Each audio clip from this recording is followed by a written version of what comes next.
another. All right. It's loading. Where'd he go? Savage disappeared. All Says mo right. tauhihan. Tota. All right. Oh, Savage is coming back. I'm adding him back on right No, now. no. Don't bring him back. Don't bring him back. He left on purpose. All right. Savage is back. All right. And we are live. So let's get this show started, gentlemen. Woo! Pow, pow, pow, pow. What's up, everybody? Welcome to another session of the Cover Clock Podcast. You guys already know who I am. My name is Will. I am the host of this show. If you guys are watching and tuning in for the very first time, thank you so much for watching. Thank you for tuning in. We have a great panel of guests, gentlemen, and we have a great topic to discuss tonight. So much love to you guys. Everybody out there that love and support my channel, much love to you guys. Thank you so much for all the supporters and love and all the people that support my channel, all the positive feedback. If you love the content and you love, appreciate these fellas and gentlemen, press that like and subscribe button real quick. And much love to you guys. Real quick, don't forget, I do have a disclaimer out there for everybody under the age of 18. This content is not suitable for the children under the age of 18 without adult supervision. Please be advised. All right. Malo Savage for the Malo disclaimer. Savage for your contribution. All right, everybody under the age of 18, you do need to be supervised or go to sleep. This content is for mature audience, only 18 plus. Don't forget, we do have the live chats. Everybody's watching this right now. Don't forget, we do have the live chat. I always want to encourage you guys to participate. So drop your comments, drop your opinion, drop your thoughts. Let me know what you guys think. We have a great topic to discuss and different perspectives to share tonight. So let me know what you guys think. I always love the open dialogue for everybody out there that's watching. And don't forget, this is a public show. If you guys out there, I always promote open dialogue. So whether we agree or disagree, whether we see things differently, that's not a reason to hate people and criticize people if we have a different opinion. So we got to have a discussion. We got to have a conversation, especially a lot of topics that we always discuss on this podcast that has an impact on the reality of the life we live every single day. I know a lot of people out there are triggered. How dare you? All right, so if you triggered, disagree, if you disagree, Touch my feminine side. I encourage you. Come on, it's a public show. I'm going to post a public Zoom link on the live chat. So if you disagree, if you have something, if you feel some type of way, you want to vent and say something, hey, I encourage you to come on. Let's have a conversation. But my only rule is keep it respectable, respect me, the platform, and the guests, and allow you to jump on. Don't forget, this is. But yeah. Also, if you want to support my channel fully, if you love the content, drop a super chat donation. We do have the super chat donation. Everybody out there that love and support me with your pockets, much love to you guys. Thank you so much.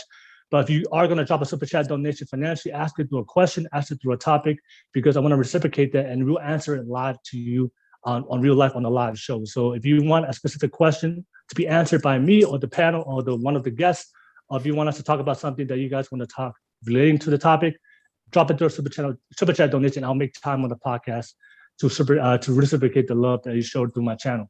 But that's pretty much it. We do have a full panel. We got one more guest going to join us later on tonight. He's going to jump on. But we do have a great guest, a great panel of guests. I'll allow the fellas to introduce themselves real quick. So real quick. So much offers to all the fellas out there tonight and all my panel of guests. But I'll ask our very new guest to introduce himself real quick. So Siaosi, we have another Siaosi jumping on, joining the Cover Clock Podcast tonight. But Siaosi, let me go ahead and introduce yourself real quick to everybody out there. Hello, everybody. My name is Siaosi Langi. Born and raised in Tonga. I've only been here. I'm currently living in the States, in Utah. I've been here in Utah for about 6 years now. My choice of area of work is I'm a gold miner. I mine underground. I'm also a part-time iate with my guys out here in Salt Lake City. So yeah, I'm happy to jump on this. Hopefully, to add into like our panel, I know these guys are already smart in this field. I'm just here to support. That's cute. That's the cutest word I have heard somebody say. We have a smart panel. Don't you see the savage? I'm just buttering the bread. Man, I haven't been caught smart in a long time. That's exactly what I'm talking about.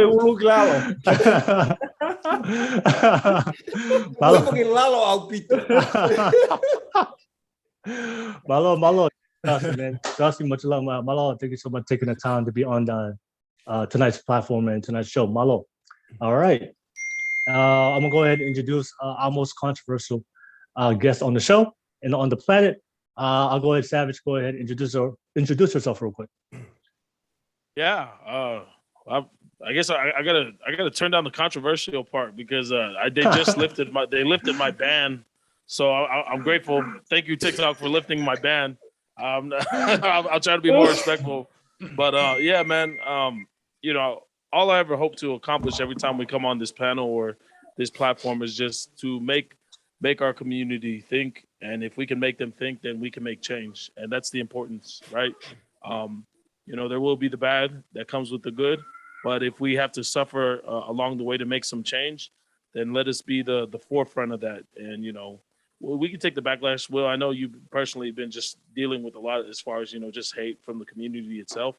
But I'm with you here. I'm with you here, bro, side by side. And anybody else on this panel, if you ever need support or someone to talk to, I'm here for you too, because I know this isn't widely accepted, but it's well needed. So with that being said, ofalahayatu to everybody who's watching and listening. And it's for the generation to come. It's no longer for us, but thank you. All right. I'm going to give you a... All right, Malo.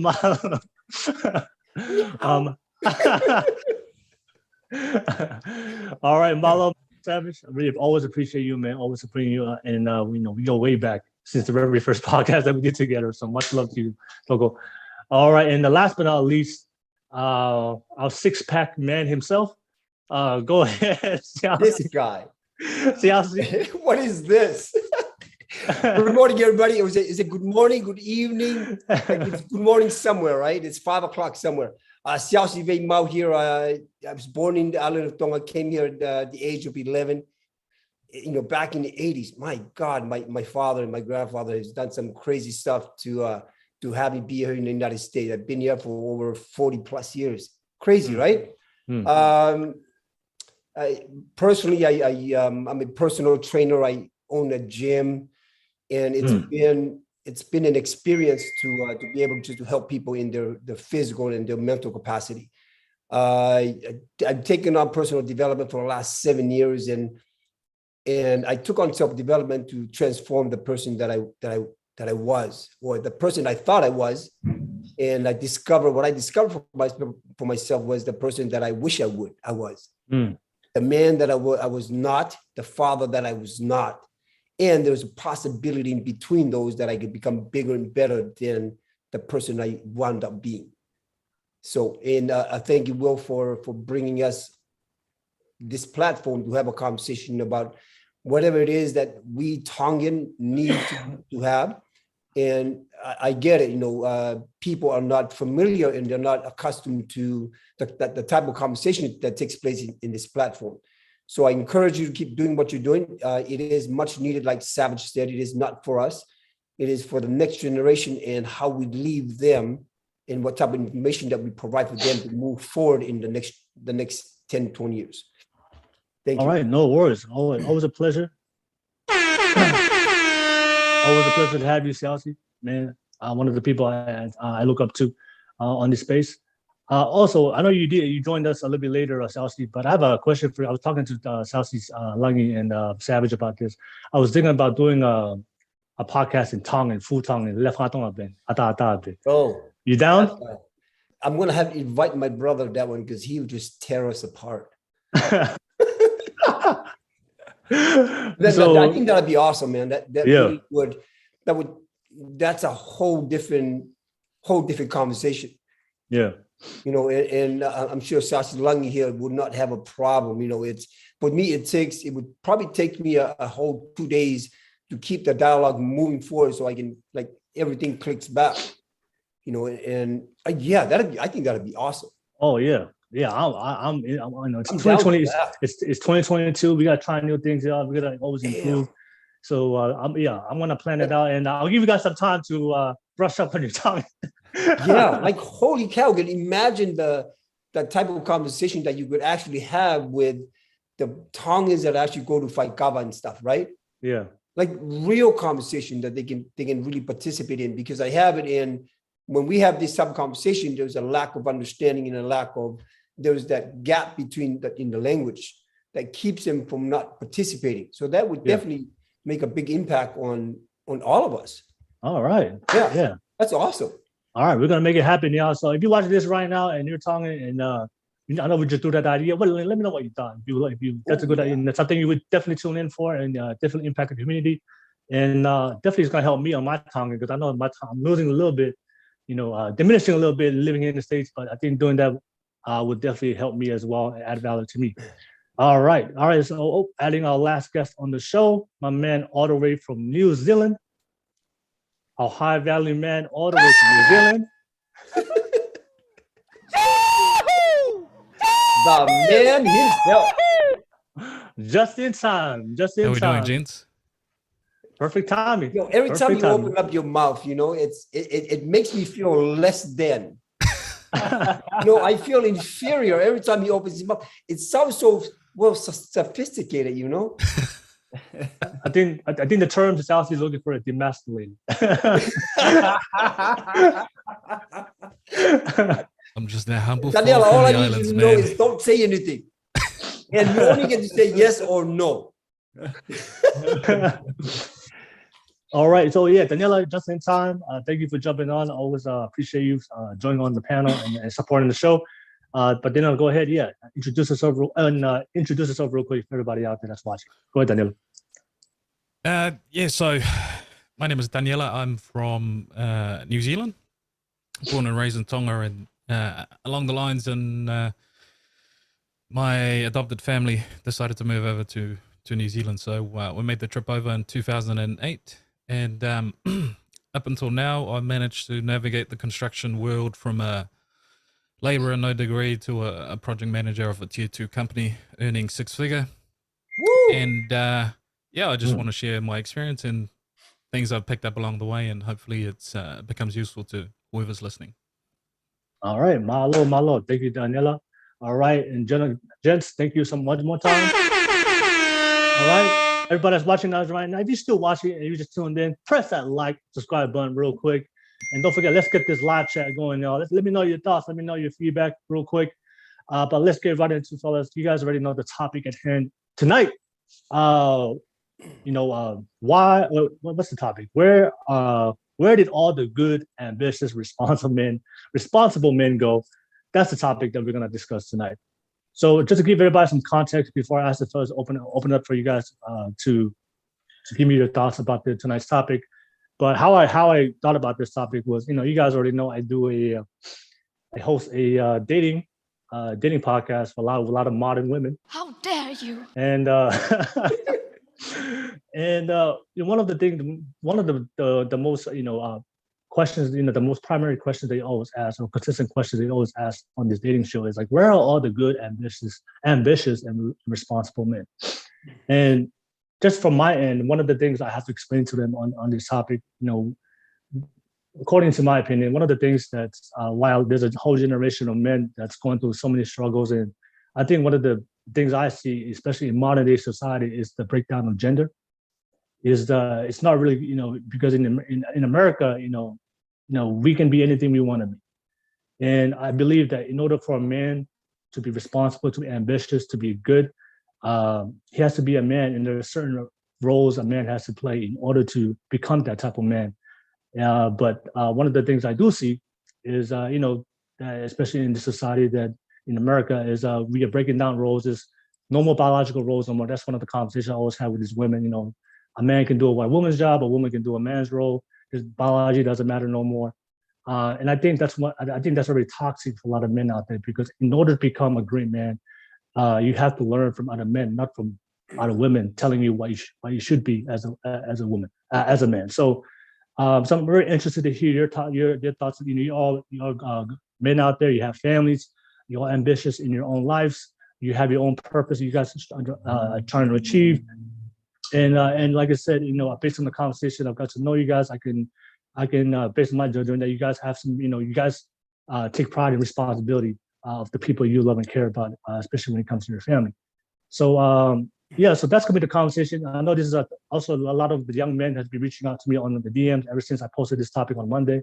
A lot of them, I always get a lot of questions from the young men because a lot of them have questions like, what do I need to do as a young man to improve? I want to be a great provider, protector. I want to take care of my family. I want to be ambitious, especially the Pacific Islander men, because these are not conversations I'm not having their family, but also what they see on social media, telling them what a man should be or what a man coming from all different parts of the world, from political, from women, they're confused. And I think for a lot of young men out there, they're really confused now because like when I grew up, I saw my example as a man from my dad, and my dad was a traditional provider protector, and that's how I was raised. So that's the example I got from. But for now, for a lot of modern society men growing up in America, they see women, men, gay men, political, like they see all these voices telling them how men should be, and they literally have no idea. So I think this is going to be really impactful based on your thoughts I'm going to hear today. So Harry, I see you on the Zoom call on the waiting list. I see you want to jump on.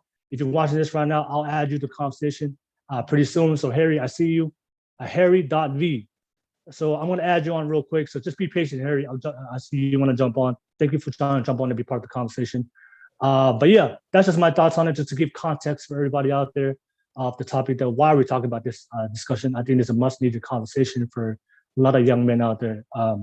So I'll start off with our new guest. Siaosi Langi. I'll open up to you. So open up the panel. What's your response to tonight's topic? Where did all the good, ambitious, responsible men go? Did they disappear? Are they hiding out there in the closet somewhere? Where did they go, man? Because a lot of women, they said that we are a scarce necessity now. It's not common no more for a man to be responsible, ambitious, and good. Go ahead, Siaosi. That's the big question is where, right? I think, and to me, it's something that like I have to discover for myself, like what kind of man am I? If I'm gonna be just one of those guys that just whakatamaki all the time and going to kava and just be just like a bump all my life, or try to do something with my life. But like you guys, I was raised with a very traditional dad, and he's a hardworking guy. But the thing that I've learned about that is that when I came here to America, and this is just me, maybe you guys can add on this. In America, if you're 18 as a man, they kick you out of the house to go discover yourself and go work and do something. And I like that concept, because I think that is the reason why men grow, is that to be able to send them to the world and teach them to be, strong and work hard and provide, to learn to be responsible. That's the big word that I really love. And where those men are, I feel like it's hidden because, speaking from my experience, I grew up in Tonga. I lived in Tonga with my parents till I was about 25. So it wasn't until I left Tonga that I've really learned to be responsible and take off, to do something with my life and learn how to be more ambitious, more responsible. Now I have to I got married, have 2 kids, and I have to, do certain things. And I feel like a lot of people, a lot of my friends growing up, because they left too late from their parents, they're now still rolling like they're still 18 and still have mom and dad's, So I feel like maybe you guys can add on that. And that was something that I've noticed as well too, is that we as Polynesian don't leave, our parents and actually take up responsibility and work hard and discover ourselves and be responsible till it's way too late, or not too late, but like later on in our life. So we have a lot of catching up to do as far as like that. And I think that's where all our ambitious and responsible men has been. It's there, they still haven't discovered it yet. Yeah. Yeah, just to add on to what Siaosi, I think that's my observation. I think that's one of the things that do hold, women and men, but especially men, since we talk about men, is we become, because we in the tradition we stay with our family most of our life until we get married. Mm-hmm. And a lot of times I think if we stay in our if we stay in our parents' homes, it makes us too overly dependent on our parents sometimes, and we're over sheltered, overprotected from the real world instead of going out there to real life and finding things on our own and find the meaning of life as a man and your purpose in life as a man. You won't be able to find that if you stay with your home and be dependent on your family. That's just my thoughts on it. And even some men, when they're married, they're still staying at home with their parents. Yeah. So that's a good point. Fellas, anything you want to add on to that real quick? Yeah, I fully agree with what Siaosi is saying. From the ages of 17 to 21, you should, as a man, you should voluntarily leave the house and go out into the world and find your own 2 feet. Because what Siaosi is talking about is a similar story to how I navigated New Zealand when I came here. So I came here with my with my adopted dad. Some drama went behind the scene. He left to Tonga while I was still 14 or 15 at the time, and I decided at 18 that by accident I'm going to chase some girl outside of the state that I was currently living in, and to be honest, looking back at all the successes that I perceived to be my own sort of form of success, if I didn't leave the house and try to pursue whatever it was at the time, I probably wouldn't end up here. I'd probably still at home like my younger brother, surviving off mummy and daddy's tits in a sense. But yeah, every man should learn to be on their own 2 feet. And it's very hard to do that at home. Because you're still around that environment where mum and dad are providing a safety net for you. Yeah. And I think one of the things, one of my favorite quotes, I don't know, Siaosi, you said it on the previous podcast, but is that in order to be successful, there's no plan B and plan C. There has to be only one plan. I don't know if you said that or said, and I think that for me, just pursuing what I love to do, especially this podcast, I had to leave my house because people were telling me, my family was telling me that what I was doing wasn't right, was stupid, busy. Nobody had any positive thing to say. So what? I told myself, I gotta leave. And if I stay at home, I'm gonna always have this excuse of, if things don't work out, I'm just gonna go back in to live my family. So when I went out there to the world and on my own 2 feet, there's no plan B no more. I have to make it. There is no looking back. I've burned my boats. There's no more excuses as I can make. Daddy's there no more. Mommy's there no more. It's just me. That's it. So it allowed me to stand on my own 2 feet, believe in my passion, what I love to do, and do what I do.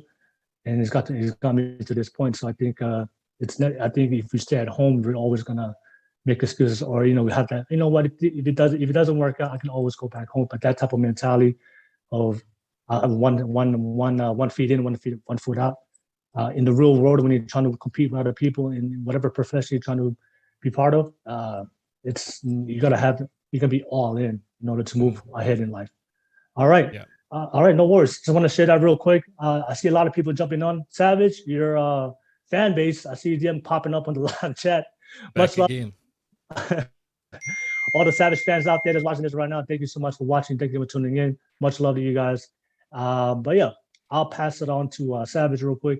Savage, what's your thoughts about the topic at hand tonight? Where did all the good, ambitious, and responsible men go? Man, it's hard to attack because I can speak easily from my experience, and it'll make my point. But apparently, just the modern day man alone today, I've been so out of the loop, guys, that when I tell you that I don't know how hard it is for men out there to just get a look from a woman, or just, hey, you know, I'm here, I'm available, you know. I don't know the struggle anymore these days. You know, I'm not gonna sit here and lie and say like I had that struggle, because I'm not gonna lie.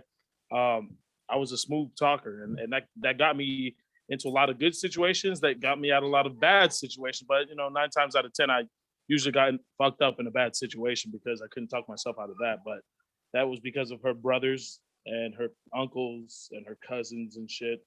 But I speak from my personal experience in that. But as far as the good men and where they've gone, you know, it sucks. There's a lot of good men out there. Personally, I know a lot of good guys that I'm in good circles and friends with, that I'm so shocked that they're not married by now. You know, I'm 33 years old, right? And I'm friends from the range going from 60 on to early 20s now, right? And it shocks me that how long I've been with these guys, and they're not down, they're not, you know, settled down yet. And I don't mean to say that their life needs to be settled, that they're moving too fast or whatever the case might be, but they're such good guys, because I know them personally. I would think somebody would take them off the market. Like, hey, I'm here, I'm available, and my requirements are updated. You know, doesn't somebody want me?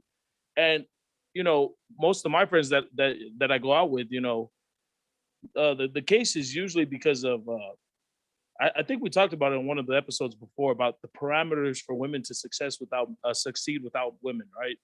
And that's a whole nother level for men to now fight against, right? So it wasn't just enough that you had to attract a woman with requirements and stuff, but now you have to face the fact that if she doesn't like you, she not only doesn't have to like you, but she has a whole repertoire or list of guys that she can go down now. It was nice. Thank you for coming in today. I appreciate the interview, but we won't be, you know, requiring your services. Thank you. As fucked up as that sounds, I mean, that's just how it is today. A good friend of mine who was in between, I don't want to call him a rebound, but that's really what the role he was in. It's like I couldn't coach him through it, because it's like it's a whole new dynamic, it's a whole new demographic out there. But it's like, bro, you gotta let her go, because apparently she's not done with that guy and the bullshit he's putting her through. That you're sitting here suffering, and I don't like that, because you're my boy. I don't want to see you suffer, but you're suffering, and you don't see it because you're overwhelmed by how much you've done for her and invested in her, that you think the payout is coming, but it's not. It's not coming back. And when you're sitting there waiting, and then you're degrading and being depressed and stuff like that, now all of a sudden I don't see you no more. I don't know where you're at. You don't call me. You don't talk anymore. You're more in a negative state. And the most saddest of all is like you're not as social anymore. And then I find out later that you move back home, and all of a sudden it's like, why'd that happen? And then, you know, it applies to the question, where have all the good men gone? You know, currently in what I know, it's the effed up situations they're in. They do too much. It gets overwhelming. And when it breaks down the mind, body, and spirit, they become out of unbalance and out of alignment, that, you know, I don't want to be here no more. I don't want to be a part of life. And this is real. These are real accounts of just one guy that I'm friends with right now, that it's so hard to just see him be down on himself, because he knows he deserves that one woman. But it's like, man, you have so much potential to offer other people, that you're so focused on this one, but you know, you're just limiting yourself. And as far as where all the good men goes, hey, there's a good man out here in Las Vegas, Nevada right now. Dude, 6'4", 210 pounds. He ran a 4.5 in the combine back in 2012. He bench presses 315 pounds easily. I work out with the dude. He's available. If you're looking for him, I got all his contact information. He doesn't know, and I don't give a fuck. He needs to settle down. He needs happiness. So ladies, if you're watching this, whether you're Tongan, Samoan, Black, Asian, listen, he's a good dude. He has his own house. He's got his 401k ahead of him. He's got his own personal business. He's tied in with some good people. And as far as the commas go, he's working with commas. He's working with commas. But you know, that's all out of the question. He actually has a very great personality. His head is on straight. He comes from a very good background. And you know, all I'm seeking for my boy is just somebody to treat him right. Somebody to treat him right. And as far as where the good man is, right now, currently he's back home in Colorado. And I hope if he is hearing this and watching this, bro, come back. Everything's good, man. You know, I don't want to make this sound misogynistic, but hey, man, it's plenty of fish in the sea. And for any man who's watching this and they feel down and out and they feel like they just need to give up, fuck that. Push through. push fucking through. You got so much to offer, bro. You're valuable. You're valuable. You got so much to offer.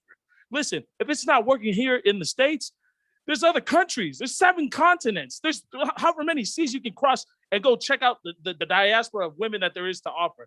Don't just settle for less here. Listen, if you got a way to make a plane ticket, get the fuck out of here. Get out of here. Go look out there. Go go explore the world.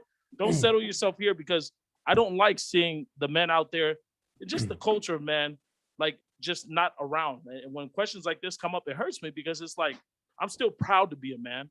And I know I'm good, because, the only reason why this is a question is I'm off the market.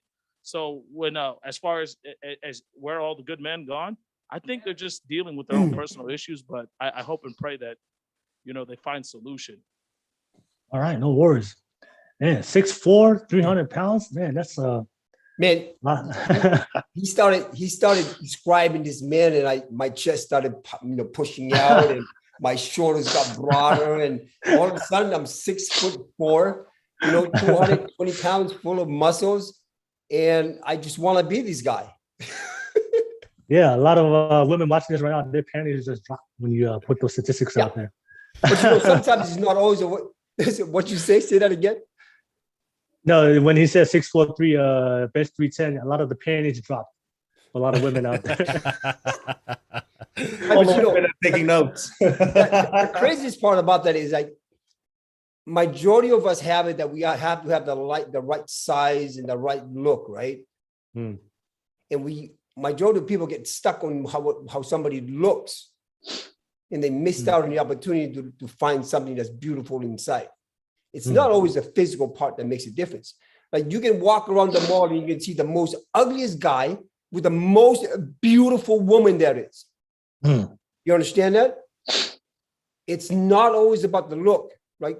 It's being in the right place at the right time to contribute to somebody that would allow somebody to go, you are beautiful from the inside, right?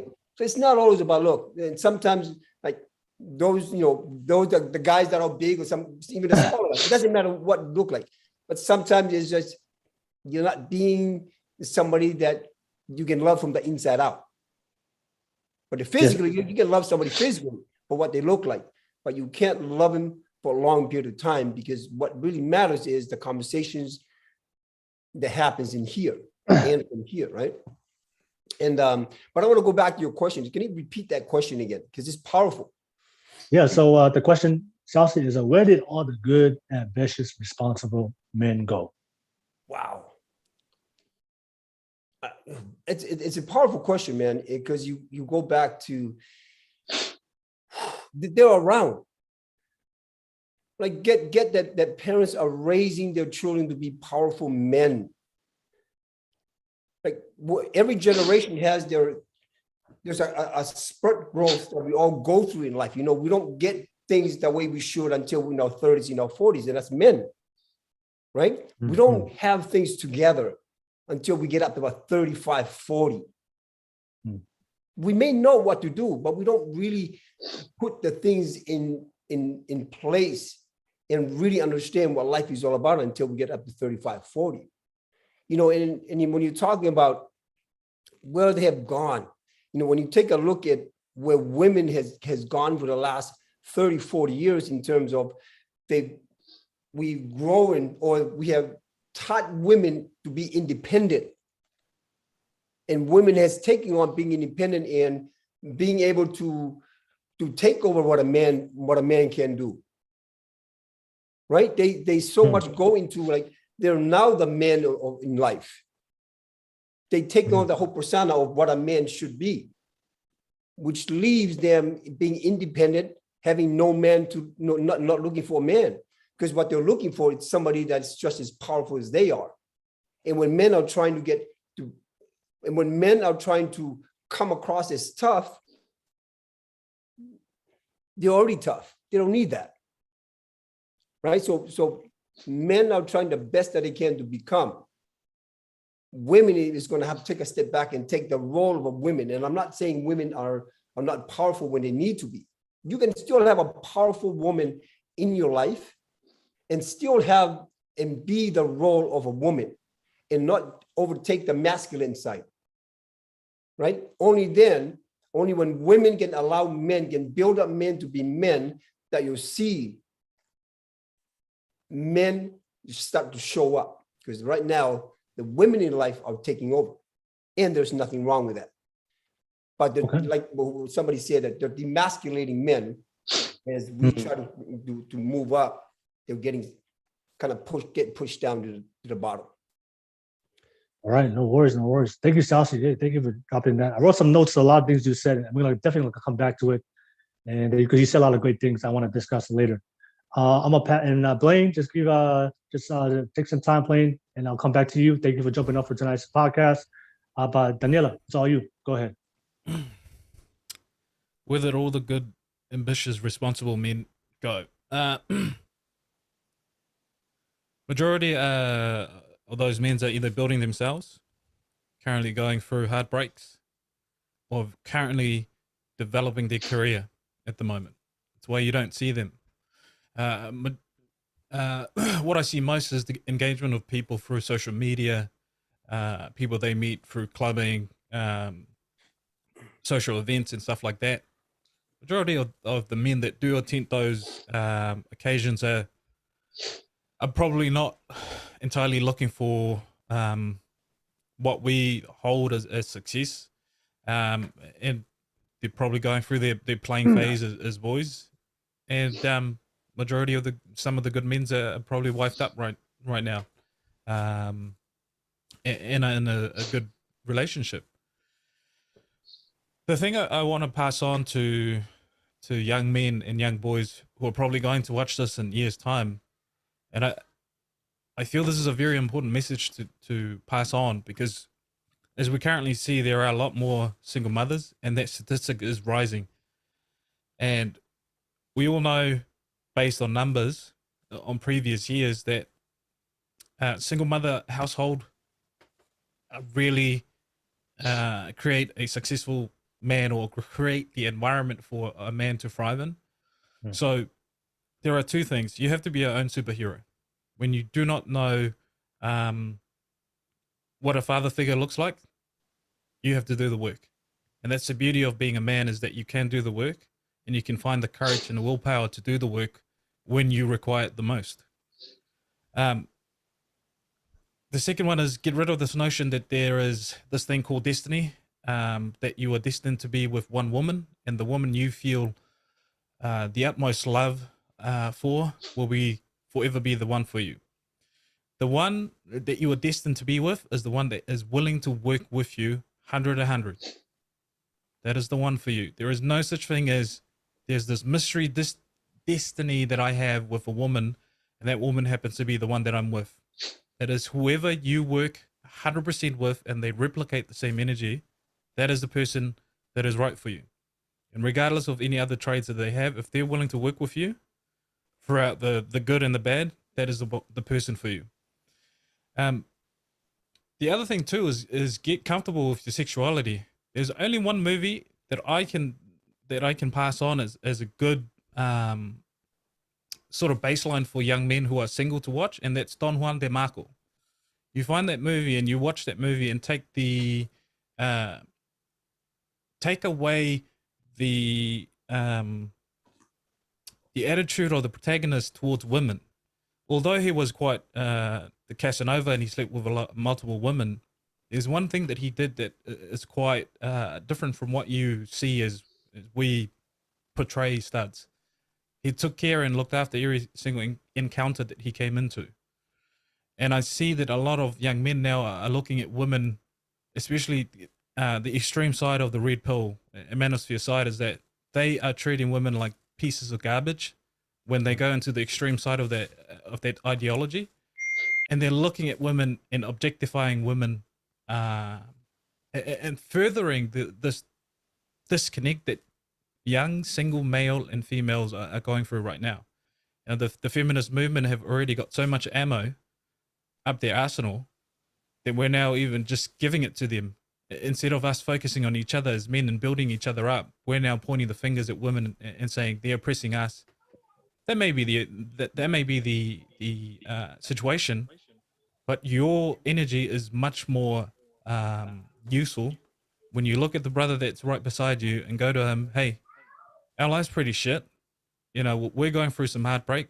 What can we do for each other to build ourselves up? So when we go back up to the market, we provide good values for women, that we get what we want and they get what they want out of it. So Hey, can I add on to what you said, Taniela? I'm so sorry, but you stirred my heart, and I want to say it.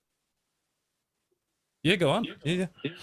You know, the women that I'm aware of right now, just in the community that I'm currently in right now in Las Vegas, right? Women are so independent nowadays that they forget that men want to be needed too.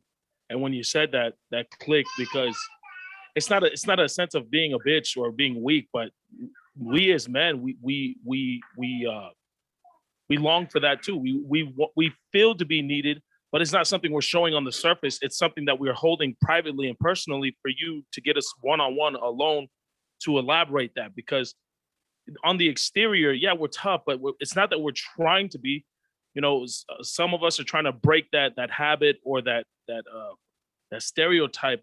But when it does break down, women are surprised when it happens. We're just looking for an opportunity for us to elaborate that. And I think a lot of our brothers are caught up with the stereotype that if you're stoic, if you're tough, if you hide your feelings, that now is the demographic for all of us. You know what I'm saying? And I just, when you said that, it stirred my heart. Yeah, women, the independent scene these days is they forget that we want to be needed too. So thank you for saying that, Taniela. Yeah, it's one of the things that we always discuss, right? When we talk about emotion and men being able to suppress their emotion, it is toxic in the sense that if you do not have the right tool to channel those emotions to your ambitions, to your career, to your family, then it becomes a poison, and it's a ticking time bomb for yourself. What we need to teach each other is suppress your emotion in a sense that you now channel it towards your career, your ambition, because there's for us men, we compete in whatever level of success that we want to pursue, right? So it's very much needed, that energy that we have, whether that's negative energy or not, to be put into our work. And that's why men tend to find peace through physical activities, is that we are drawing the aggression within us and finding an outlet that helps us feel somewhat better. But if you're just, saying to yourself, I'm going to hold this in because I'm a man, no, that's your ammo. It's where you fire it that really matters. Whether you shoot yourself or you aim at your career and whatever goals that you have in front of you, that should be the better outlet that you should direct all these energy towards. And I see in Siaosi's right-hand corner, that is the best thing that you could arm yourself with. If you don't know what you want to do, is reading books. Whatever books you read, get into the habit of reading. It improves memory. It improves your vocab. It also improves the way you analyze the world based on reading and writing. So just to get back to the question, where are the good, ambitious, responsible men? They're putting their head down working, whether they're working on marriage or working on their career. And some of them are still building themselves. They are currently going through heartbreaks. They're currently going through some trauma that they've gone through, whether it's recent or quite a while ago. They are going through there. And if you want to find a good man, don't go to the club. Don't go to social events. Go on LinkedIn. Figure out what those men are on LinkedIn. But yeah, that's my take on it. Yeah, I think that's the craziest part, like the way the social media and the way dating works these days, right? There's never an opportunity really to get to know somebody. The way dating is set up these days, it's like a meat market. It's like going to the gym again just to look at, like, you look at numbers and you look at the physical being of somebody. And what I've taken notice in a lot of my friends that are taking on dating in that world is there's nothing there for them, right? It's the constant. It's like testing out a new car every goddamn day, every week, right?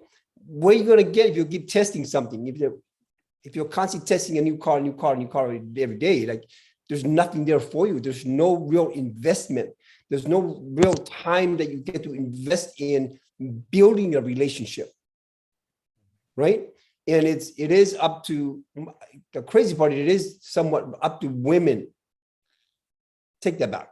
It is up to women and men to be responsible about how they go about having and building a relationship that matters. And not constantly use that app to see a new guy or a new girl every other day or every other week. Right. And I think that's the most interesting part is, like, the way I grew up is I had to go spend time with somebody to get to know who they are from the inside out. Like the dating really actually took place where you get to go, hey, let's go watch the football game. Right? Let's go sit and watch the sunset. Like the actual dating and not making it about sex all the time. Right? It's crazy when somebody asks, like, how long did it take, to have sex when I first got married? And when I tell them I waited 10 years, they're like, what? I waited 10 years. And here we are these days, women and men are, they get into it the first night, second night, third night, first week. Right? And that's where we men and women have to be responsible. If you want something to last a long period of time, the investment in time in building a relationship is necessary. Where have all the good men gone? You got to check the women. The men are responsible, the women are responsible, all responsible for the way that relationship has gone. Okay. Yeah. All right. And Siaosi, I know you were talking about social media apps. When you said, where did all the good and ambitious, responsible men go? I don't know if you watched the highlight video I posted Monday, but one of the girls on that video said, all the ladies out there, if you want to know where all the good, ambitious, responsible men go, yeah, go check your DMs with all the men that you friend zone. Because you guys all want that 6'4", 325 bench press guy, but you guys are right, man. But if you're friend zoning all these guys, you're avoiding all these other guys because they don't fit the criteria. But those might be the good, responsible men you're looking for. But you want to go for, we call it Chad, or maybe Sione in Tongan. Right. All right. It has come to that part, though. It really has come to what I'm also noticing on IG. Like it's all about who's following who and how many followers somebody has to be on top, right? Mm-hmm. So it's really such a fake way of being to be on social media, and there's no real connection. Yeah, there's no real connection. It's just you look sexy and great. I'm going to follow you. You look the bar. You have a nice ass, or you have a nice chest. You can bench 300 pounds. I'm going to follow you because you can do this, and you look the part for me at this moment. And it's it's very deceiving. Yeah. Very deceiving. All right, fellas. So, man, that was thank you for all the great responses. But I do want to break this topic down and let's go to the core, right? Because I know there's gonna be a lot of men out there that's gonna watch this right now, and I am receiving a lot of DMs from some men just asking questions. So I think the first step, I guess, for a young man out there to figure out how to be good, responsible, how to be an ambitious man. I think he has to first know his role as a man, right? Now, one of the things that, we live in a modern society, right? And we have opportunities, Sandwich always says we have access to information now. So whatever you want to be in life, right? Whether you want to be architect, you want to be a content creator, you want to be a real estate agent, you want to be a millionaire, right? There's a whole variety of people you can look at, and you can look at what they do, and you can look at the blueprint of the things they do and the type of personality traits and the type of behaviors they exhibit for you to to follow to get the same level of success. So like for me, I want to be successful, right? And Taniela said reading books. So one of the things I've learned really well when I listen to the stories of successful people, I noticed there's a pattern. There's a certain pattern of behaviors that all these people who are very successful, very ambitious, good, responsible, they have a certain pattern of behaviors they all follow in a regimen or habits they have or lifestyle they live. And all you have to do, if you're willing to learn, you're willing to work hard on yourself, it's just Go look what works. Follow the habits and behaviors that people have. That's why there's a book out there. I don't know if you guys read the 7 Habits of the Most Powerful. You guys heard of that book, right? But Stephen Covey, 7 Habits. I can't remember the last time the book. There's another one, Atomic Habits. That's a really good one. Right. So Siaosi, you're a business owner. You work out. If somebody was watching this right now and they wanted to be like you, all they had to do was look at you and see your habits and your behaviors, and the things that you've done in your life to become successful, and try to imitate those behaviors and follow that same path. There's a high probability for them to get the same kind of result that you have, right? So I think as men, I think they need to know what their role is. And I think for me, as I have observed a lot of good, responsible, and ambitious men, there's 3 things that stands out to me. And I want to ask you guys the same thing. The things, when I see good, responsible, ambitious men, the one thing I do see is they are in tune with their biological role as a provider, protector. I have never seen a good, responsible, ambitious man that wasn't good in his ability to provide or protect not only himself, but also the people around him, but also his community, but also his family. All right. I've never seen a good, responsible man that was weak, that was afraid, that didn't go out there and handle his responsibility as a provider, protector, as a man. Right. Second thing, thing that stands out to me is a man that's good, responsible, ambitious. Me and Taniela talk about this. You have to be, as men, we have to build our value to society. We have to contribute to society, right? You have to give back to your community, right? Be good at something, to be good, to be useful for the people around you. I've never seen a man that was a bum, that was considered by people that was good, ambitious, and responsible. That did nothing for his life, that was lazy, that had no goals, had no dreams, that didn't have good habits to be very productive for his life.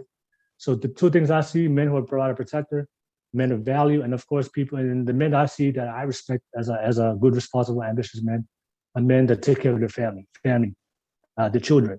Big responsibility to making sure that he creates the next generation, and make sure that they can have a better life. So I think our roles has to be really clear, because right now in modern society it's very hazy. Right? Because right now, I think you guys talk about women, right?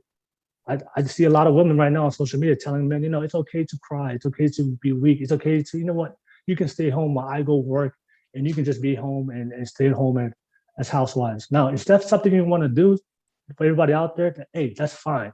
But all I'm saying is there are consequences to those things if you as a man choose to just stay home and let your woman work and not take any responsibility to handle the finances.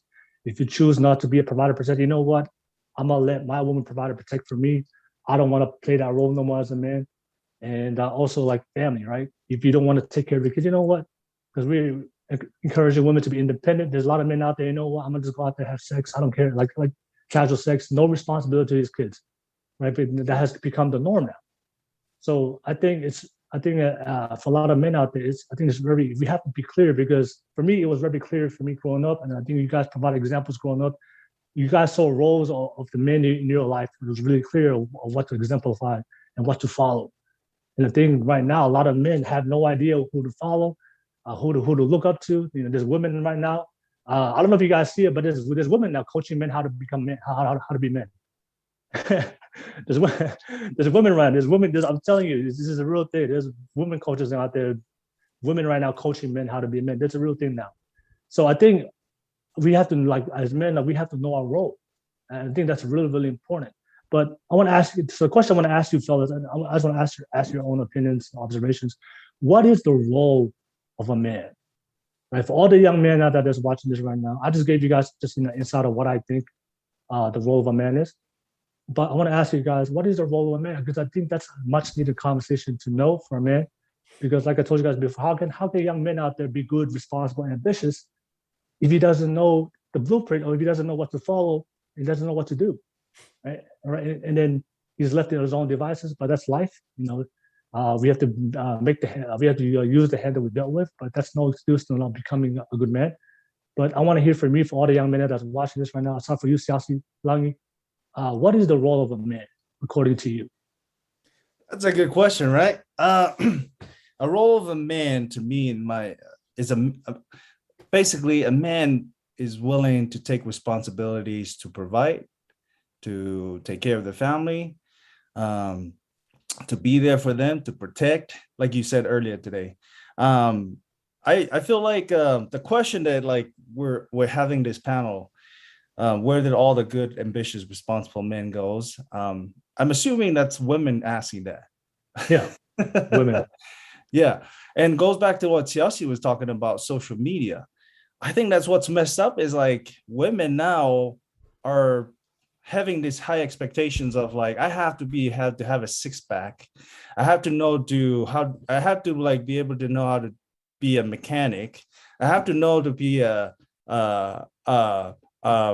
builder. I have to know all these certain things. Like there's like all these expectations when women watch social media, right?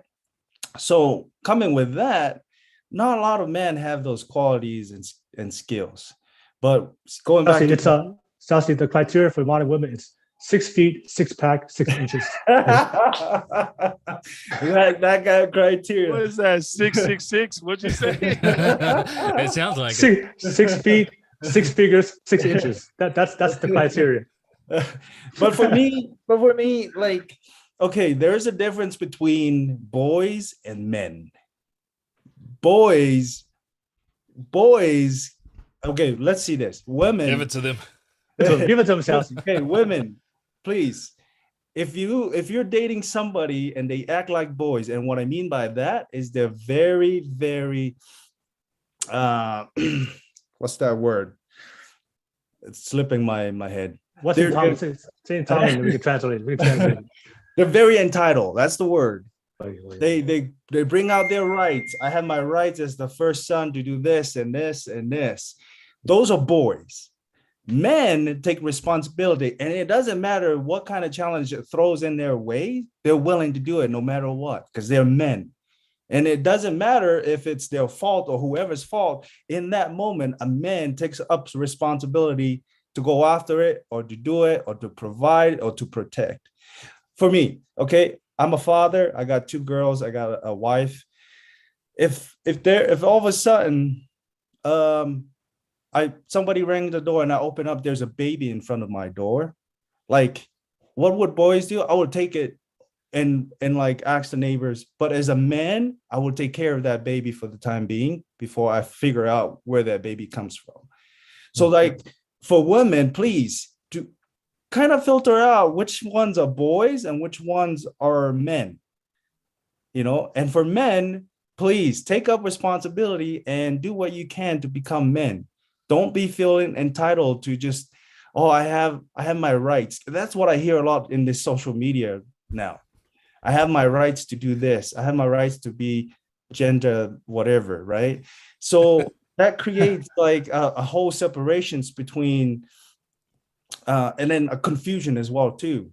Because now boys, like men, I need to be boys. I need to like pick up that torch of being entitled to what it's on mind. To me, if you're a man, if you're willing to live a meaningful life, take up responsibility. Take up however hard things you're not willing to do. Take it and do the hard things. Hard work. Take up that responsibility. I wrote it down here. The higher the degree of responsibility is the higher degree of responsibility, the more meaningful your life would be. So I think that's what men should look for, or what women should look for in men. Go on dates and ask them like, what is your values? Get deeper in them. And if they're very entitled and throw your rights on your face, then you know that they're still boys. They still haven't, grown up yet. And if they're like, oh yeah, I got a job, I'm doing this or this, they have goals and they're going somewhere, then they're probably men. They're working on themselves. So, no, thank you for sharing that, Siaosi. I love the way you focus on responsibility, because when you take responsibility, I think my definition of responsibility is doing the things you need to do, even when you don't feel like doing it. Yes. Right. Like that's part of life in general. Like there's sometimes you don't feel like doing something, but you know it's necessary. You have to do it because that's part of your responsibility. I remember Taniela sent me this picture. It was this guy. It was just. It's okay if I share that part of that picture, Taniela? Yeah. That's wanted to ask you real quick. But it was a guy that was skinny, and he was saying that I can't remember. He was saying I'm tired of people calling me skinny. Why you can't just accept me just being skinny? Yeah. Right. Yeah. And then in my mind, I was like, well, if you're tired of people calling you skinny, why don't you just do something about it? It's a responsibility and go work out, go lift some weights or do something. But we've got to the point now where men are thinking this way, right? Like, you know what? If they're tired of being broke, they're tired of not attracting quality women, if they're not attracting good opportunities from a good job, if they're not getting the promotion they want, they have this mentality, why can't you just accept me? But they're not taking any kind of responsibility. But that's where we are at today. And I love that point of responsibility that you brought up, man. Yes, I'll see. Dropping some truths, man. Dropping some truths. Malo, Siaosi. Ali lay bay, son. Ali lay bay. Too much.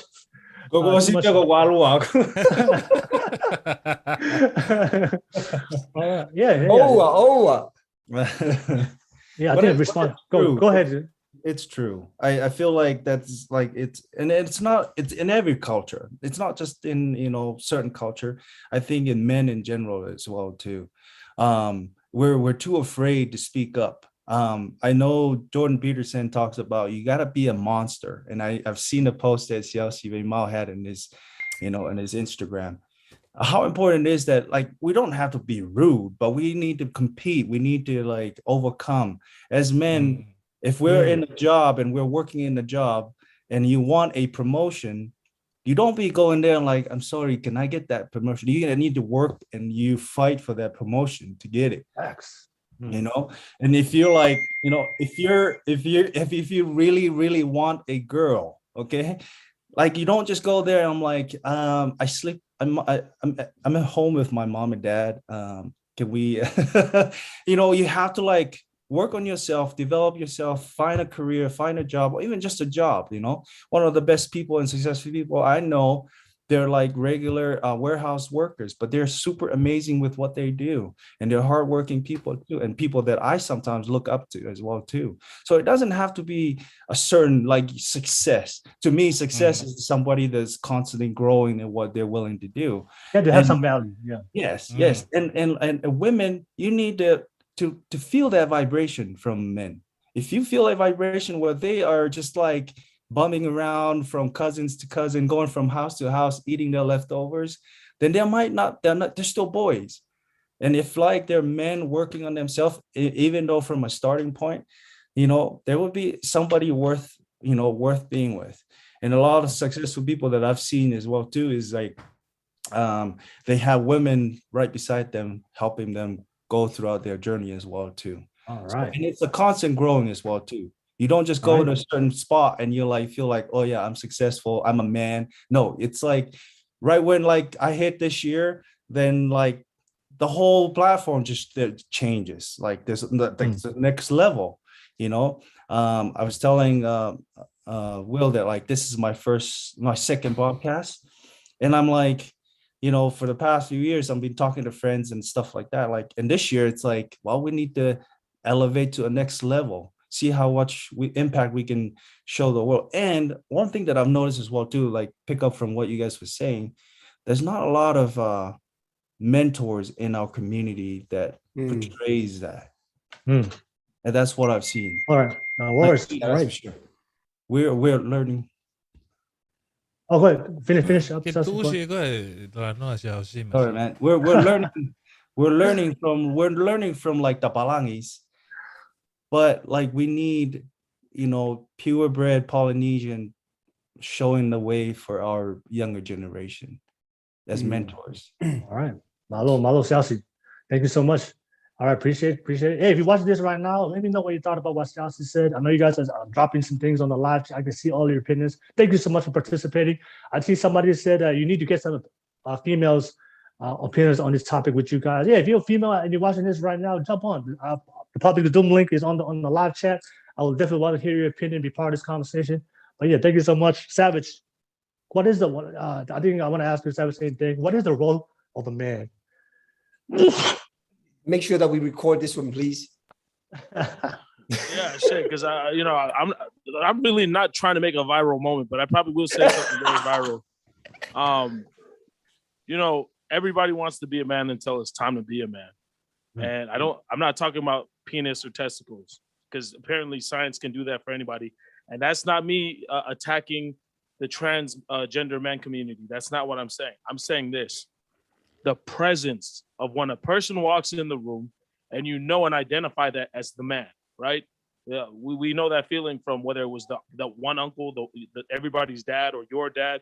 It was a certain presence that when that person walked in the room, you straightened up and everybody started talking properly. Like, that is the man right there. That is the presence that when established, you feel the mana, you feel the spirit, you feel the whole vibration and frequency around you now change, and it's everything is strict, and it's like that. We need the man in that area to where it's a dying art, it's a dying breed. And I would remember whether it was funerals, occasions, 21st birthday, 16th birthday, there was always our uncle, my uncle Henry, who would, hey, shh, everybody, tele de ufi, you start, get to the pig. Everybody was doing something. But it was the one coordinator who did all that, and that was the man of the running it. And I'm not saying that women can't feel that out. That's not what I'm saying. But it's specifically designed for the man to step in that role of leadership, because it's a tone of voice. It's the way their stature is when they look at everybody. It's the glare in their eyes that when they look at you without saying something, it's business now. It's business now. This is no games. I'm talking directly to you, and when I tell you to do something, I'm not asking you to do that shit. You know what I'm saying? Like that right there is that role of the man there. That is what's needed in modern day society today. I'm not saying it's absent. I'm not saying nobody's doing that. But Siaosi touched on it, Siaosi Langi, when he said, that part of representation, seeing it in social media, it'd be crazy to see something like that on social media. But the way cancel culture goes these days, in the past, I would say on previous episodes, I probably didn't give enough credit to the men in our society, because I was, whenever I would, think of the questions in my response, I would put myself into it, not realizing that I'm not thinking of the other men out there dealing with the situations themselves.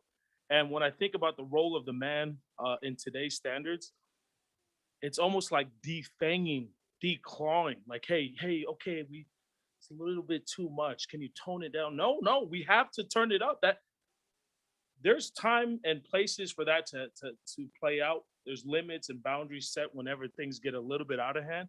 But when the chaos is up and everything is starting to become too destructive, the voice of order is the man in that situation. Everybody stop. I'm not asking everybody go clean that dope. When dad walks in the house, everybody, oh, dad's home. Like that's still prominent today. That's still functional today.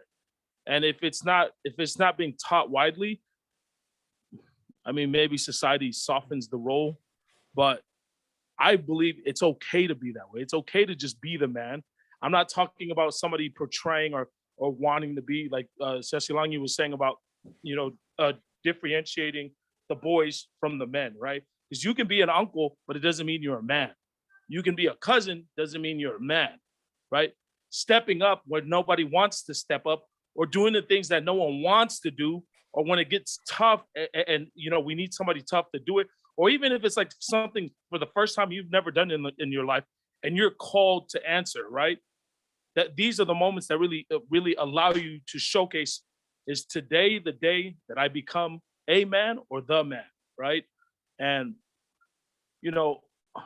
it's easy for me to call myself a man, but if you were to ask my wife and kids, that's who would validate me, not myself, not my actions, not whatever I may be doing,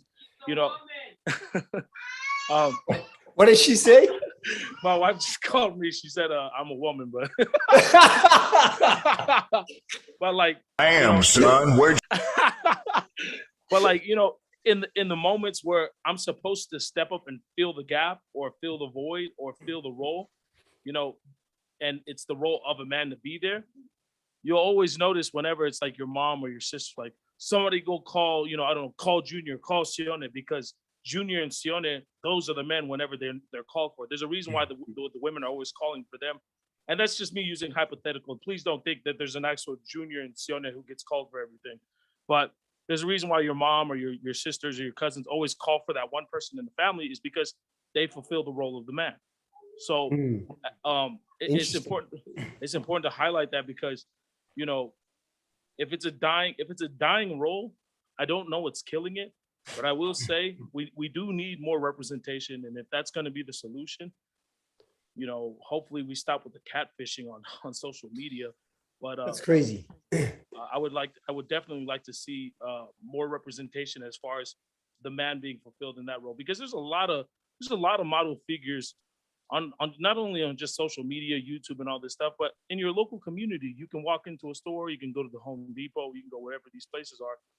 But if it's a problem of what the man is today, because we don't know anymore, this is really this is really sad and a hard conversation to really have, because I've been out of touch for so long that I didn't even know this was a thing. But yeah, that's just what I feel about that. Yeah, it's kind of crazy that so we have it that we know what men is, and I say that we don't. We have no idea what that means. Like, did you know your father, or you only know what your father did?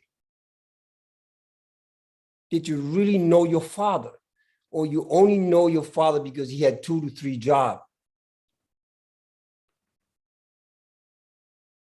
You know what they say these days, you know, a man that's never home, it's, you know, it's missed out on everything else. And when a man is home, something like that, it's, you know, you ain't nothing. Like, what the hell is a man? Like the father, I know the man that the man to me is, I only have my experience with my father, that he was the man, and I don't even know him. I never saw my father hug my mom. He was gone majority of the time. I got to see him maybe twice a week. Is that the kind of man that we're talking about? Being responsible for the roof over the head and responsible for the food that's on the table. Is that the man that we're looking for? Is that what we're looking for? Or are we looking for a new kind of man? Right? So a habit for a man, for me, is someone, an individual that's willing to take a look at himself from the inside out, that can allow his mind to really go to work on himself, building from himself, and looking at the world as we're all human beings, being at one with people, and not this fake ass thing that we're talking about, like a real man that take on responsibility. While you're taking on full-on responsibility, what about the rest of the responsibility? It's not just going to work and doing the things that you don't want to do. It's beyond that. Like, what is being responsible? Am I going to be responsible for how my kids grow up? Am I going to be responsible to the way that they end up being? Do I get to be home to make sure that I show them how to do certain things? Or do we just get to be tongue fathers where we don't give a shit and we don't show up? And all we know is, I'm going to go to work to provide. Is that the kind of man you want? Is that the kind of man you want to be? That's not the kind of man that I want to be. I want a man that's responsible for myself. This is for myself. I want to be responsible for when I wake up in the morning, responsible for everything that's around me, and at the same time, I'm responsible for what goes on in my head. That my head doesn't rob me out of being present with my kids, with the people in my life, that I can contribute to them, and not walk around fearing my father. See, we have a misconception about what man is and what a man is and what a respectable individual is. Like when Savage was having a conversation about a man that says, do this, that's a man that we fear. There's a difference in respecting somebody and doing what is being asked to do than fearing somebody. Now, what kind of man do you want? Do you want a man that you can look at and respect while they're smiling at you and you do what they ask you to do? Or do you want to fear somebody? The Tongan man that I know, a real man that I know, is fear. And there's no real love in that, right? Because we're so conditioned, you shut the hell up and you do exactly what I say. If not, you will get your ass beat. So the man that you're looking for is not real. It's based on fear, and I have his bullshit. I might be I'm 50, right? And I know exactly what you're trying to say. I want a real man. Well, I'm going to take you back and I'm going to say, nah, not really. I want a man that's going to understand what every kid is going through, that can provide the necessary needs, like up here, not this, here, to be able to have a conversation with your child and show them the way instead of forcing our kids to do things that we don't want to do. That's what a man is for me, right? That's what a man is. You know, and I'm 50, and even though I'm 50, I'm still trying to figure out what the hell does that mean? What is being responsible to me means? There's no such thing. But we all walk around with our experiences of what our fathers, and we have it, that's it. Well, I've come to terms with myself that, yeah, I do want to be like my father in a sense, but not really. I want to have more communications, more understanding of why my kid is crying, instead of smacking inside the head and telling them to shut up. And when they're crying, you tell them, if you don't stop crying, I'm going to smack you. That's a Tongan for you. You got that? And that doesn't roll anymore. It doesn't get to, I don't get to repeat that. Because I want my kids to know who I am from the inside out, not because I have an iron fist. Iron fist. It doesn't work. Hasn't worked. And the reason why we are the way that we are is because we've been raised by an iron fist. You got that? That's why we're hard-headed the way we are, because we've been just pounded in our head day and night what you should do and how you should be, and all the expectations, like Siaosi said. Like there's all these expectations of how to be a man, and nobody's really sitting down and like leading the way. Like, try it this way, try it that way. Let's explore this side. There's no real conversation what that means and what that looks like. So I have it that a modern day man is one that really understands himself from the inside out, that can look into somebody's eyes and have a real conversation about what they're dealing with, and allowing people to be heard so that we can move forward in the world. Move forward in the world. I'm going to shut up now. No, before I pass it to Taniela, I want to ask you a question, Siaosi, right? Because I know you. Thank you for sharing your experience, but and I know you said that your dad was tough and you barely talked to your dad and saw time with him, right? And my question to you is, because you talked about the definition of a man. Do you believe that there's like core fundamentals of what of a man? Because we all come from different experiences, so we all have different dads. I've seen some good examples of great dads, and I've seen some great examples of terrible dads, right? So, but like I told you guys before, there's like consistent traits in values I see in the men that I believe in that I would call like good dads. But the one thing that's why I said provider protector, because I think that's like the core fundamental necessity, basic to start off with. Communication, that's right. Communication, you can be a great provider protector as a man, But but if you don't communicate with your kids, I mean that's that's something that's something you can add on to that. But if you just want to focus on the core fundamentals, providing, what do you think, like, as a man, one of his core fundamental, his role to play not only with himself, with his family, do you think, would you agree that providing and protecting, taking the responsibility? That's foremost, right? It's part of that. That's just a small portion of it. Like it's natural for us men to say that I am going to provide and I'm going to protect. That's who we are as animals. We bring our family together, and that's what we do naturally. Yeah. Right. But when we get stuck there in that world of that's all I am, then we're really stuck. Gotcha. Right. Like there's other components. Yep. A man and what to take on what a man is.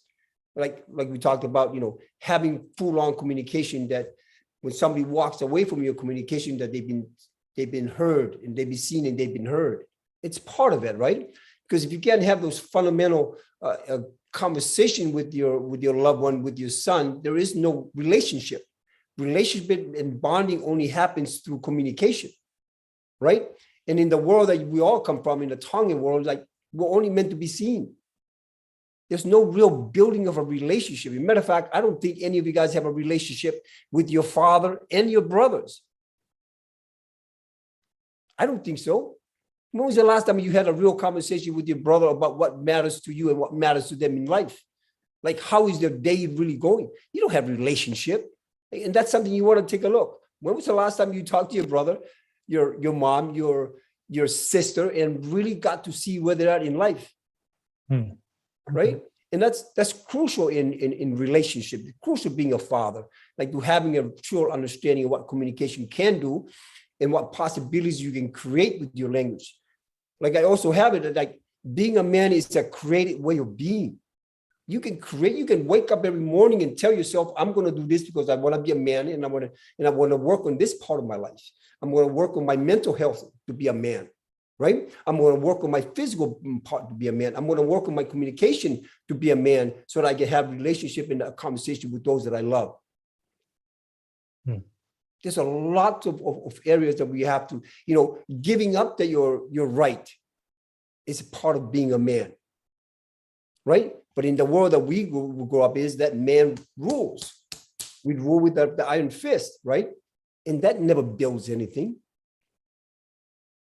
So we really have to take a look, like, all the components that makes a man, to make a man that's going to last a lifetime.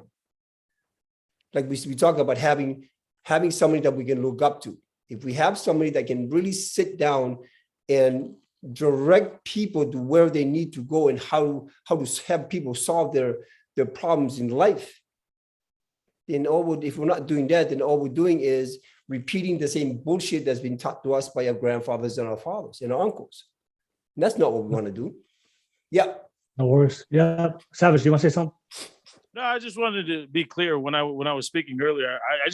I mentioned presence. I didn't mention anything about fear or discipline or anything. Like, I was just speaking on the presence of a man.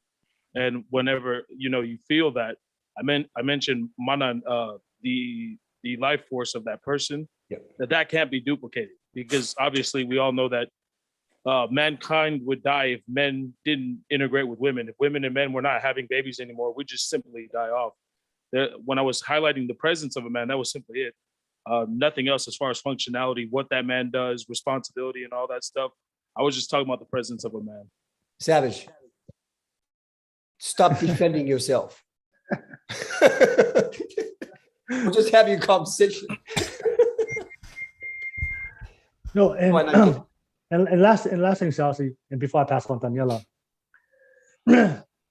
So, no, because I think this is something I do hear from a lot of guys, right? Especially in our community, they talk about how their dad, they work all day and they never have a communication relationship, right?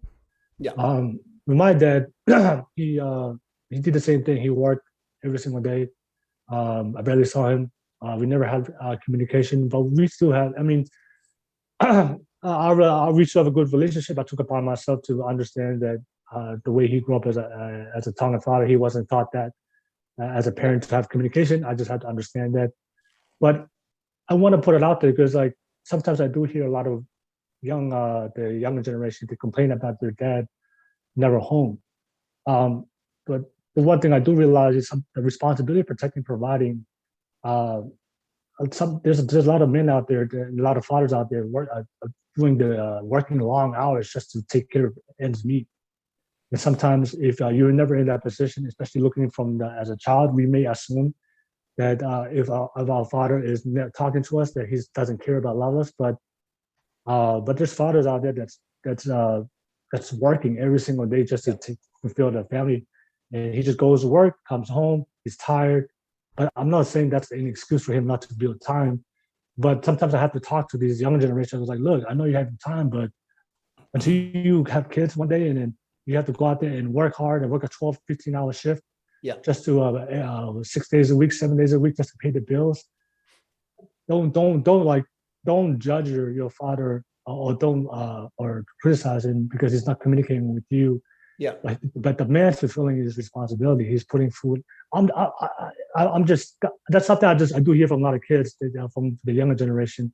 They talk about their dads are always working, but they don't realize like, dude, there's a big responsibility. Providing, protecting is not something we just throw around. It is a major response. Yeah, it's a big responsibility. Right. A lot of times in Western society, oh, my dad just works. My dad just all he does is work, and like I'm like, you do realize that he's working his ass off to put you to college.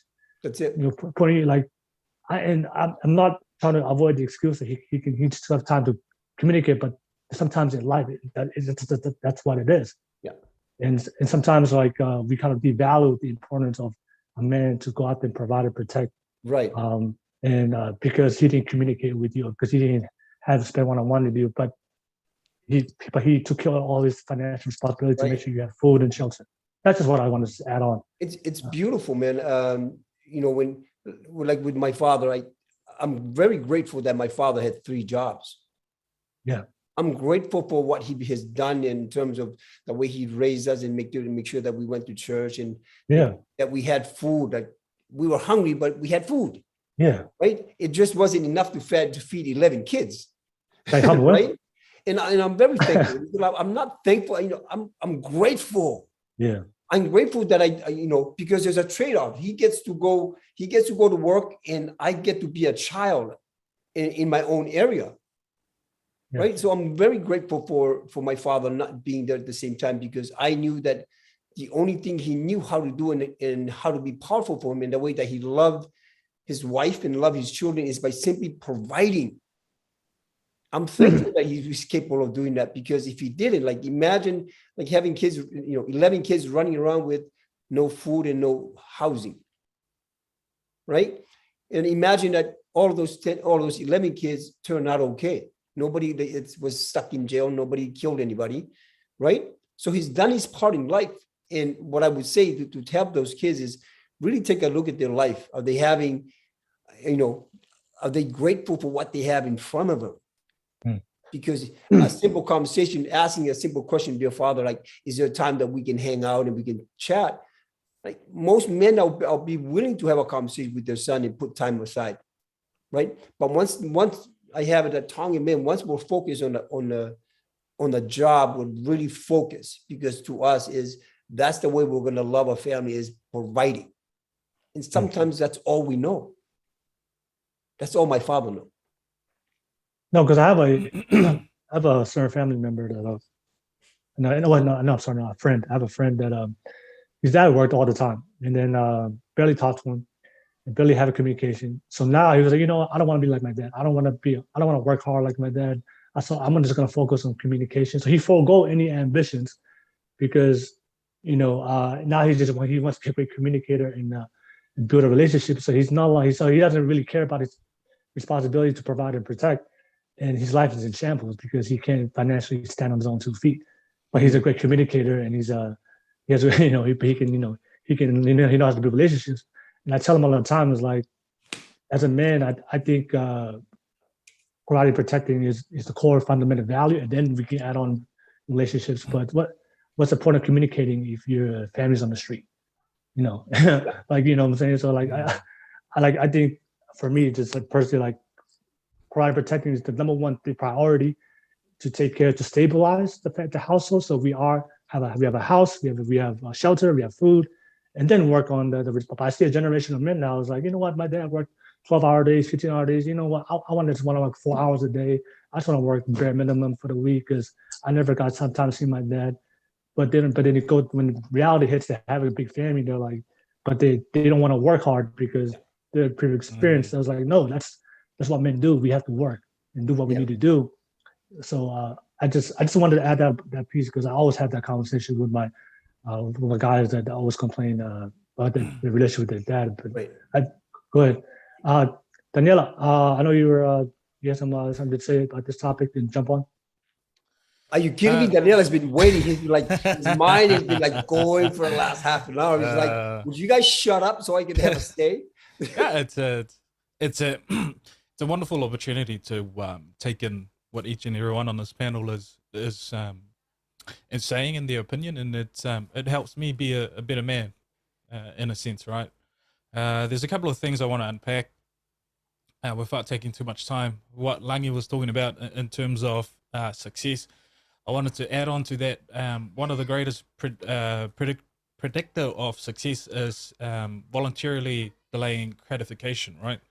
So if you can learn, especially for men, to delay gratification, you are more likely to succeed because you're not doing things in the sense of getting a reward. You're looking at a long-term goal. You're delaying all these little things that become distractions along your way.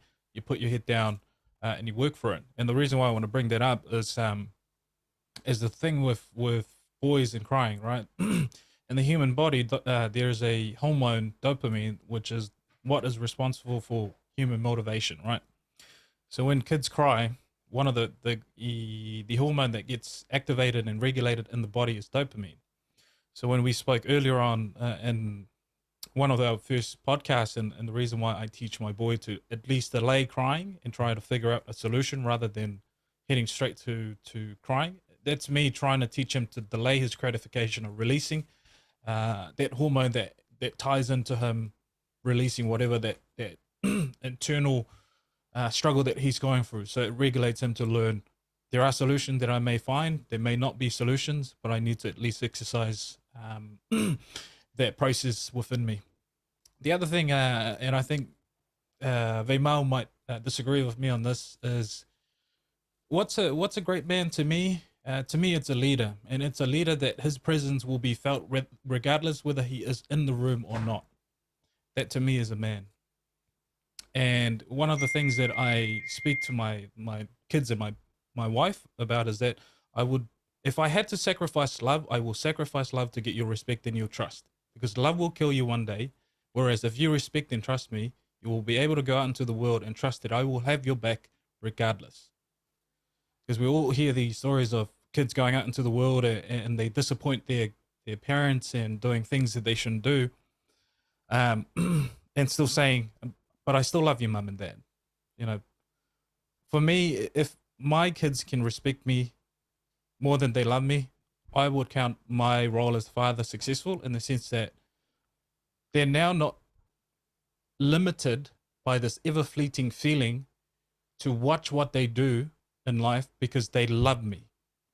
If they respect me and they trust me that I will be there when they hit the ground, that to me is and it sounds heartless in a sense, but I would rather let my kids enjoy freedom of life and learning from experience with trust and respect, because to me, I only have them from the ages of birth to 18. They can learn to love me after that. If I find that they are accountable and resilient, they will learn to love me. And if I end up losing them, in a sense, at least they are responsible now for their life. They've created good values. They are strong on their own 2 feet, and they might learn to appreciate or be grateful for what I've done for them or not. But in the saying of, children in that sense, they need to love you. To me, I prioritize respect and trust, because respect and trust to me is overarching than love, because love is an ever fleeting moment. And if my kids only love me and they don't respect me, then I will never be able to impact their life the way that the way that I would like them to do. And that goes back to being a protector and provider, right? To me, a protector and a provider is to be able to not physically just protect the wife that has committed their time to you and their love for you, but also put some systems in place where if shit hits a fan, your family are able to survive regardless of whether you are there or not. That is part of protecting. And providing is not just in the sense of resources. You're providing them values. You're giving them good moral standpoint or baselines that they may even develop further on. And the story about our fathers who came into foreign lands and worked their ass off, I admire men like that in the sense that it may only be their capability, but they learned resilience and accountability, which is my two main quality for a man. If you're accountable and you're resilient, everything else you can build upon that. Those are two great foundations to have as a man. Everything will fall into place if you have those two qualities alone. And to be accountable is to admit that you are responsible for your own life, and that's being part of a leader, and that everything that comes your way, you have a part to play in it and how it turns out. And to be resilient, I want to go back to what Langi was saying, is find responsibilities that are just at the cusp of your limit and try and bear them, because you then learn how to give yourself grace, but also learn some valuable lessons. And the bringing it back to fathers who came and worked long hours, that's their capability. It's your turn to now build on that. Work the 12 to 14-hour shift so you can build resilience, and then improve on that so that you can buy your time back, so that you are able to spend the time that you need and want with your family. But to disregard what our parents have gone through is to disregard the great experience and the lesson that they learned to be resilient in a foreign land. It's your chance and your opportunity now that you are in a place where convenience is provided for you, that you are able to think without the risk of your own survival imminent. You can be a bum and still be sheltered, provided food, be loved. Use that time wisely to build upon what your ancestors or your forefathers or your fathers have done prior to you. Yes, it might have been toxic that they didn't spend the time that they need to spend with you, but it's your turn. As capable adults, you have the choice to make, to build what they have built, but improve on that. And that's why when we spoke on an earlier podcast about breaking out of the mold, to me it's more improve the mold, because the mold is robust as it is. It's your turn to improve it. Hey, thank you, Taniela. Hey, I wanna focus on something Taniela said, and I appreciate everything you said, Taniela. You said something I think that I want to open up for you guys. Do you think it's more important for a man to be respected or to be loved? Because I do agree with Taniela. I think it's more important for a man. I care more about respect and trust than love, because the people who I look up to, the people I respect, I don't. It's not the people I agree with or have the same alignments in opinions or perspectives. It's people I trust in their behavior, in the consistency that they're always going to be there for me. And we're living now in modern day society where we're pushing young men. It's okay to be feminine. It's okay to be a woman. Go search your feelings, and but no more. There's no more talk about responsibility, hard work, effort, ambition, purpose, goals. Be able to push through the hard time, resiliency, which are all core values that if you ever want to do something good and ambitious and quality in your life as a man, that it's going to be something you have to go through. But I think one of the things I see today is a lot of men, the very way of rebuilding young men with the values and the traits of what we're telling young men today is totally against what they should do. So I'm interested to hear your thoughts real quick, guys. Like, do you think men should be loved, or do you think a man should be respected? What's more important? Well, I started with Siaosi, since you said that you're probably going to disagree with him, but so I'll open up with you, Siaosi. What do you think? Should man be respected, or should man should be loved? What's more important? I think you're muted. Oh, Yeah. Veimau. First of all, Daniela, I definitely agree with you. oh, okay. And like I said before, like there's no such thing as a wrong way and a right way of being a father. As you mentioned, Daniela, it's something that you get to add on. You take on what they've done and we get to add on, right? So it's like you get to wake up every morning and you get to create a new way of being a father, right? You're going to take what's from the past, and if it doesn't work, you throw it outside and you create new ones. You create new memories and create a new culture around your family so that you leave them with the best experience of being a father, right? And every single one of us has our own way of building a new relationship with our family that has it that you're a good father, or at least they see it that way until they grow up and create their own family. But goes back to your question, respect of love. You know, it's a really hard one because, you know, we all live in a world that we want to be loved, right? And we all live in a world that we want to all look good for people. Right in front of, it's just in general, as human beings, we all want to, you know, we all want to be admired, we all want to be loved. But I'm going to have to go with respect.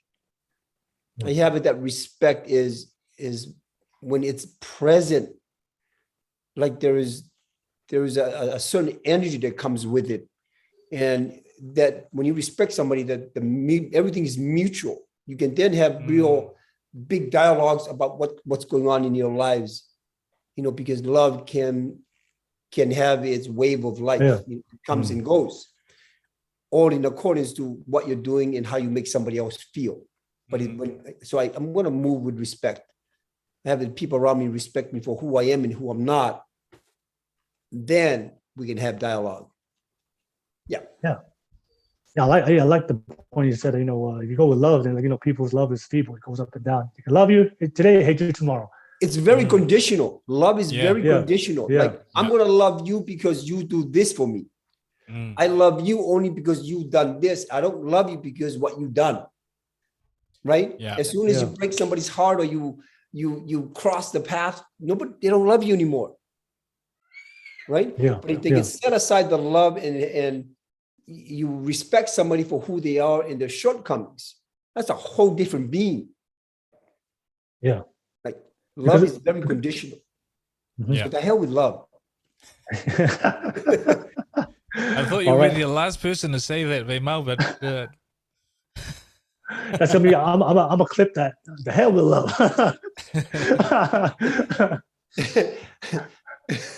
I'm not going there. I love you guys. I love you too. Savage. Wow. Same question. What's more important to a man's life? Respect or love? Oh, wow. Well, I mean, I definitely agree with the majority as far as the respect factor, because I didn't fall in love with Malcolm X. I respected the man's ideology. I didn't love King Tupou because I don't fucking know him. I respect him because of his role. You know what I'm saying? I sure as hell don't like fucking Trump. I don't love the dude, but I respected what he did for the economy. And that's just my personal view. Everything else, you know, that's just what he does. But, you know, love can get you in fucking trouble if you're not careful. You know what I'm saying? It can blind you to your senses. And, that's, you know, love is a whole different thing, bro. Stop. No, well, I mean, I'm just going to speak from my perspective, but love in that love is in a sense is it's a double-edged sword. You know what I'm saying? That should be more something private and personal to you and someone you're directing that at, that you know is being receptive of it. But as far as, do you want the love of the people or the respect of the people? You know, respect has to be the first, that has to be the priority, right? Mutually, like, if you don't know me and I don't know you, there has to be mutual respect, because the minute you step out of line, now we have a conflict. And how is that beneficial to anybody? That doesn't make any sense to how we grow or progress as a people, as a community, as a village, as a tribe. Well, I wouldn't be here if I loved you. You know what I'm saying? I've grown to love you. You know what I'm saying? I respected your fucking platform. That's ultimately what I saw in you, was like, here's somebody who is from where I'm from, is what I am, but it's on something so different that it's turning people's minds and making them think. I respect that. You know what I'm saying? I I didn't fall in love with you. Oh, I fucking love him because he said some shit that I agree with. Yay, no, fuck that. The hell? That didn't help you grow your fucking platform. I will never forget the fucking day when my brother called me. He's like, hey, bro, you need to get on YouTube. I was like, what are you talking? This motherfucker Will just went off and said, these bitches need to be, they're responsible for being baby mamas. I was like, what the fuck? That's not Will. I get on like, here goes Will. 100% responsible for fuck. Will just said that shit. Holy fuck. And my thing was like, I could let Will fall on this, or I was featured on his podcast and I should back him because I still respect him for what he stood for. And that's exactly what the fuck I did. I didn't back down because what they fucking said about you. I stood by your side when that shit happened because I respected what you stood for, on your ideology, on what your beliefs and standards were. So if I was gonna love you and then back off and say and not speak on your behalf when everybody was shitting on you, shame on me, because that shows no backbone or respect or vertebrae in my lineage, and that's not who the fuck I am. You know what I'm saying? Like, you don't respect the story of Sipa Kai Tangata because of his fucking name. You respect him because of what the fuck he did. You get what I'm saying? And that still withstands the test of time. Nobody gave a fuck about this is the land shark, the guy who ate people on the fucking land. No, you respect him because of what the man stood for. As far as love goes, that goes out the window, but respect will stand the test of time. Love, that shit will move with the dust. You know what I'm saying? So as far as love and respect goes, look, I'd rather be respected than loved. And I'm not saying that because I'm a dictator. I'm saying that because far when the dust settles and my bones are no longer a part of this earth, I would hope that anything I left behind you respected far more than you loved because it was beneficial to you. Yeah. Will, say I do. I do, Will. I want to marry you guys at this moment. He loves you so much, he respects you.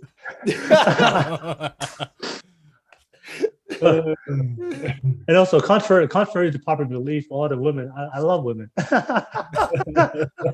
I don't hate women. Everybody out there, I respect women. All right. Thank you so much, man. Thank you so much, Savage. Thank you for chopping.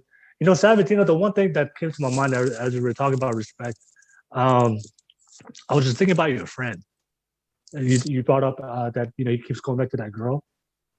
And I feel like as men that if men are not taught to look for respect, I think that's one of the consequences. I have friends too, like they chase this girl is clearly not showing reciprocation to them and treating them, like second-rate men, but they still going back. And I think that's one of the, what happens when I guess men focus on love too much.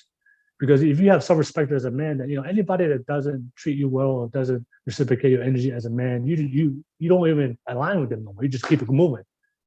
But if I do see sometimes as men that they focus on love, that they keep going to just keep doing things or keep putting themselves in situations that clearly doesn't benefit them. But if you have something about respect and know yourself as a man, the type of things when it's not good for you. It's much easier for you to keep it moving. I was just thinking about that in my mind when you were sharing. I just thought about that about your friend out there. Siaosi Langi, what's your thoughts?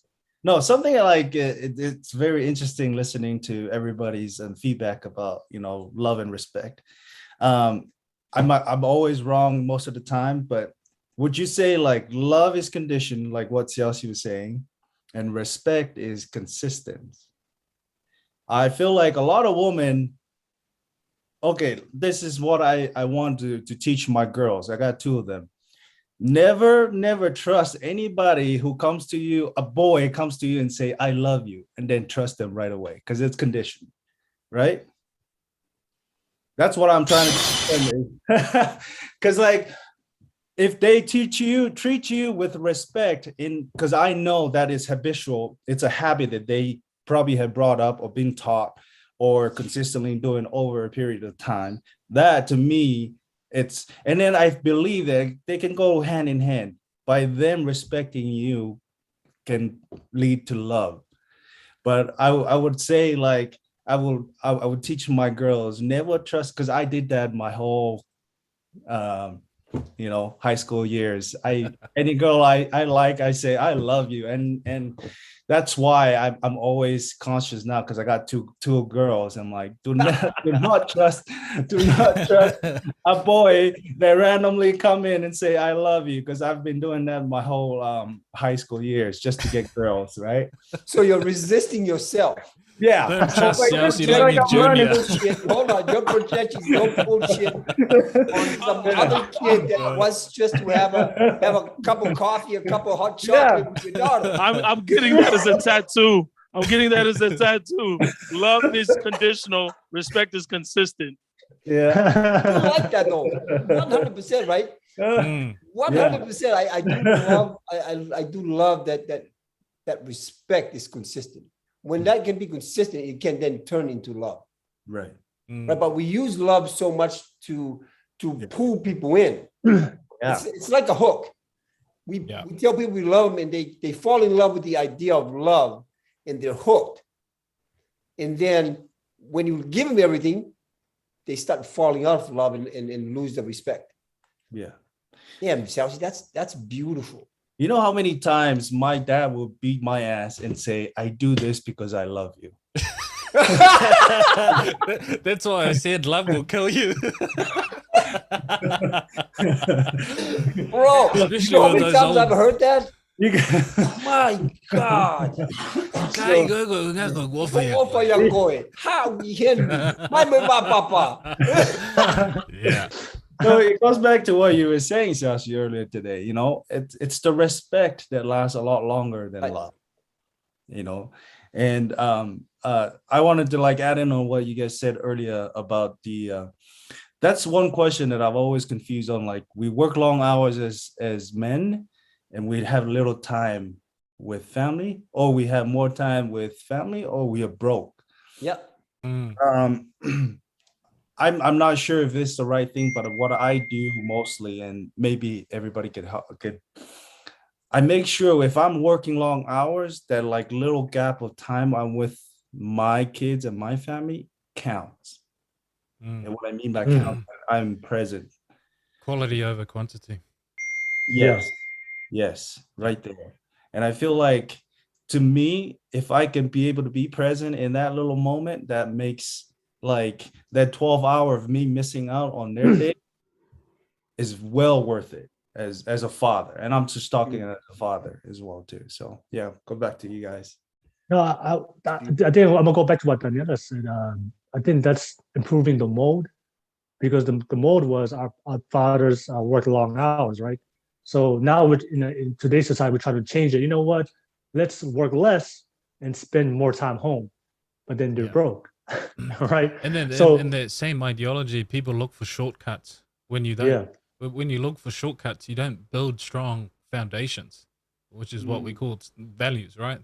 And anything that comes our way that doesn't align with whatever our values are, we're easily taken aback, and we go through these long duration of time being stressed, depressed, or whatever, because we thought that we were doing something better by moving away from the blueprint that's already been there. But that blueprint was a good foundation. It just didn't have the walls or the good, facade to make it a whole house. It was couldn't only build a on top of it. foundation. Yeah. Couldn't build on top So of it. we built on top of the strong foundation. And I like what Veimau was saying is we feared our fathers, but there was also some form of respect, right? And to me now, it's to refine and take away the fear and triple down on respect and improve on that same sort of blueprint. And hopefully my son gets to find out a way where he can build strong values and still find the love that he needs with his kids and his family, right? So it's me setting the baseline. I may not get there in my lifetime, but I hope that what I put down, my son can be able to improve and be that holistic father, that he has the strong values, he has the resources, and he has the time. That's it. He has the time with his family. Yeah, it's so beautiful when you're talking about, Taniela. You were building the next generation, right? And transforming what it means to be a father. And we continue, what you're doing at this moment, this is for all of us. What we're all doing is reshaping what it means to be a powerful man. Like in this conversation, what I'm walking away with is what I'm going to do with my family. Like Langi, you talked about, making sure that that minute counts, right? It's powerful because we get to determine how the next generation is raised and how they end up being. And then, like you guys said, we let them go when they turn 18, 19, and we let them do what they need to do for themselves to grow. But our contribution is going to be this big. As long as it counts, like you say, Langi, as long as that 1 hour counts, then that's all that matters. Because our children is going to do what they need to do for themselves. They're going to go through their experiences of life, right? But like you said, Taniela, as long as we have reshaped and reshape ourselves, that you leave something for your kids to build on and that you become the foundation. It's brilliant. Brilliant. Thank you. Savage, you got something to say? Yeah, I just wanted to Tell you say guys the length of his nose. I live vicariously through Siaosi Veimau. Like there's not a time I don't get on his Instagram. My wife caught me the other day too, because I was smiling. But man, hey, men to men, Siaosi be fucking training some badass women. Like I'm telling you, I don't even listen, men to men. Where'd you find this? I don't have to look up shit. Listen, Siaosi's yelling at them to, hey, get your ass up, finish the set. And I'm like, yeah, slow down first. But but what's cool about it is, like, when I say I lived through him vicariously, he mentioned earlier that, in that time that we feared our fathers, that I could only imagine his sons. I made the mistake one time of assuming. There was a video that I saw on Siaosi's IG story. He was at the beach with what I thought was his grandson, but it's actually his son. It's beautiful because my son too was like, hey, were we ever going to go to the beach? He's always often asking if we'll ever go to the beach. And then the first person I thought of was Siaosi, because how beautiful is it that it's not that he doesn't love his father, because he doesn't emulate him, obviously, but that he knows what he didn't like is who he wants to be. And now he's implementing that into how he cares for his son. Me watching that and here, first of all, Siaosi validates a lot of what I say, not because he does that. I'm saying that when he hears me, that's the generation that I strive to prove myself to, is your generation, that I was good enough, that I did everything you guys asked me for. But then I see you breaking the standard. I'm like, wait a minute. He's not doing what everybody at his group does. He's doing shit different. And it makes me feel happy because I don't have to watch TV. I'm watching the generation that came before me live their life. And it means that I have something to look forward to. So when my son asked me if we can go to the beach, we can go to the beach. I'll make time for us. I'll definitely make time for us. When you were saying that earlier, if I came off offensive or disrespectful, I'm sorry, but I look up to you as a role model. And when I see you doing stuff like that, I told my wife, if I ever open up a gym, I'd have to be careful for opening up for strippers and shit like that, because my vices are to get the best of me. But seeing Siaosi do it professionally, I have a chance. So, Siaosi, if I don't tell you enough, man, I love you, man. I love you. And I'm not saying that because I just respect you, but I love you because of what you do as well. No, I get that. I think we're all in the same wavelength in terms of we respect each other mutually, right? And it's beautiful that we can all just kind of watch what we're doing and then come together once a month and have this type of conversation. Yeah. Yeah. Fellas, I got one last question I want to ask you guys. And because somebody asked me real quick. For the sake of time, give me a quick response real quick if you guys don't mind. I think Savage talked about it in the beginning. He said that, men being good, men being responsible, men being ambitious, and men just being, good quality men, provider, protector. It's dying, right? It's in. I think that's what Savage said. It's dying. He doesn't know what's killing it. So I want to ask you guys, why is the responsibility of a strong man now is being devalued, or it's dying? If you ask me, I'll be straight up. Feminism. Feminism is killing radical. I want to let me clear. Third wave radical feminism, not first wave, which equal opportunity. Because I want to make it clear, I believe in equal opportunity for women, but now women want equal outcome. They want the outcomes of men when they're not men. So yeah, that's my thoughts on it. But I just want to hear what you guys think. Why do you think that we're having this discussion right now? Because if everything was well, if everything was good, then we wouldn't even have this discussion. But clearly, there's a lot of young men out there that are struggling, young men looking for answers, confused, how to be quality men, how to be responsible, good, ambitious. But obviously, there's something that's killing it or causing this. So that's my question to you. Why do you think it's causing this issue where a lot of men not feeling men like men no more? Men are not growing up to become, like Siaosi Langi said, boys. They never grow up to become men, so they just want to stay boys forever. So yeah, why do you think it's killing it, and why is the role of a man, a quality man, is dying in modern society? I start with you, Siaosi Langi. What's your thoughts? Real quick, just a quick response from you. Me? Yeah. All right. So just answer your question real quick. I feel like this is an attack that I've seen recently on men, and and like you said, feminist is very aggressive nowadays. You pull it up on YouTube, on Instagram, or or anything, Facebook, and that's all they talk about. I just feel like men needs to speak out more. Men needs to come out and actually be more active on this, as this maybe mindset or training, become more and more educated in this. And men should there's blueprints out there with books that can teach people how to be able to develop their mindset as men to be able to be better, and also we need more mentors. Mentors, yes, that gives us the advice that lead us throughout this blueprint so that we can be able to, because a lot of the times the blueprints that we are following is our parents or our father, and it's limited. We need to look for ways where we, Taniela was saying, ways to improve on that. And I feel like boys never becomes men because they stick around with whatever blueprint their fathers, instead of improving to be able to become better. Yeah, that's real quick what I can say. Okay, Siaosi Langi, I'm gonna ask you a very controversial question. You said that we need more mentors. Yes. So can a boy learn how to be a man from a woman? Because right now there are woman mentors teaching men how to be men. So I'm asking you, should men find out how to be men from other men, or could they learn that from women as well as mentors? To me, from my experience, I learn more from men than women. In my experience, I can relate more with men than the women.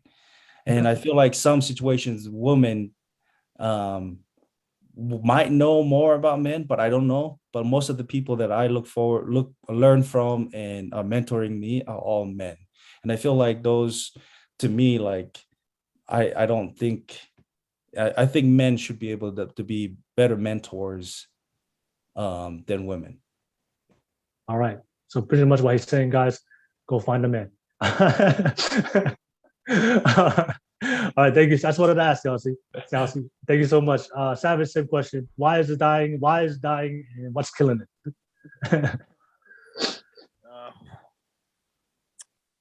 Fuck, man, it's too many opportunities. That's what I believe. Way too many opportunities that are available that shouldn't be available for certain roles. As far as like you mentioned earlier, I said a while back in one of the episodes that, and you asked the same question to Langi that you asked me a while back, was that can women raise men in the role of a man, right? Yeah. And if it's taken some time out, and it's how it's weighed on my heart, because like I said, I don't apply myself to the modern day situations because I take myself out of the loop. But I see how it's affecting because of societal standards that if we allow women to raise men in the role of a man, how it could be problematic based on the statistics and the numbers. But as far as where I'm, adamantly at in my part of the community, what's killing it? It's a really good question because it's going to go into conspiracy, and I can do that all day, but I'm not going to do it. Fuck, man, fuck it. The church. There it is. Fuck the church. That's it. All right. Baby Jesus. Jesus. All right. Jesus. Jesus killed the. It's killed it. Okay. All right. Siaosi Veimau, what do you think? What's killing it? Why do you think we have these issues from men not growing to become strong men? Yeah, it's only when men can start taking full responsibility for the way that we are. We can no longer pointing fingers at what's so, and what so is that the feminine side has been pushing for this for a long period of time, right? And as long as we keep saying that they're at fault, then nothing's actually happening. Like, we're going to have to start taking full responsibility for the way that we are as individuals. You know, I'm not trying to change the world. I'm just trying to change what we do for us, right? As long as we keep pointing fingers at somebody else and not say that we're the problem, then nothing is solved. If we are the problem, we are the solution. We can then start doing something differently. So I say, stop pointing your fingers at others and start taking full responsibility to our own children. The difference that we can make with our own children is what brings back men fully 100%, right? And to answer your other questions about, maybe a woman can actually teach the other side that's missing from us, right? Like, vulnerability, women are more capable of teaching that than men. Like, having real conversation, women are they're better than we are as men to having real dialogues about what somebody's dealing with, especially our kids. You get that? Yeah, there's tons of other qualities of what a woman can actually provide for our children. And they have always been that. They always done that. Like, when dad leaves to go to work, what do you think mommy's doing? Raising men. They've always contributed to our lives. Like, yeah, rightfully so. If they're somebody that's now taking on the role as what we call, that they're going to teach men to be, like, why the hell not? Because we men aren't doing our job. We're not educating ourselves up here more to be able to have those type of conversations like we talked about. And mom will continue to raise men with a man or without a man. You got that? Yeah. But the stuff that you and I are talking about as men, what men do is completely different from the other side. The men's side is like maybe this big. The other side of life is humongous. You got to take a look at the other aspect, the other dynamic of life is where women come in. And this is why we can't disempower the conversation. The conversation is like, awesome. Let me do what I do as a man. Let me see what else you can bring value to our children. So if we see it that they bring value to our children, then it changes the dynamic. Right? I'm not saying that, what do we teach them as men? How to go to work and how to stand up how to puff your chest up high. Are you kidding me? Women has always contributed to our life. Now they're really taking it on as such, and it's powerful. But we men still got to do what we got to do, right? Siaosi Veimau, can I ask you a controversial question? Controversial? Man, this is... Let me have it.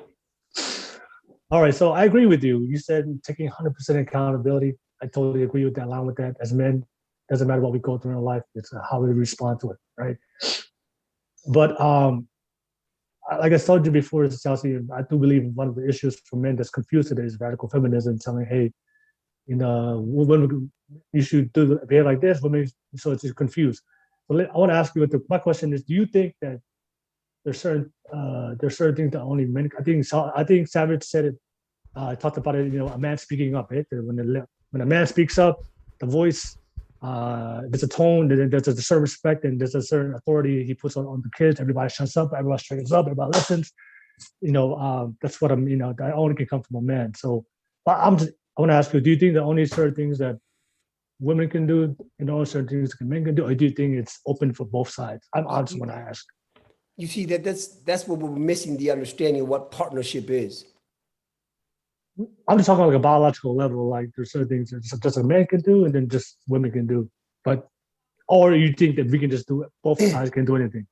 Man, if we shut ourselves down and we say, women can only do this and men can only this, then we're screwed. Right? I'm not saying we can't do. I'm just saying there's just certain things. There are certain things that like going and doing yate, like a woman can't do that. Are you kidding me? Have you ever seen the Tongan women in Hawaii go to yate? No, one example I would use is being a leader of the family.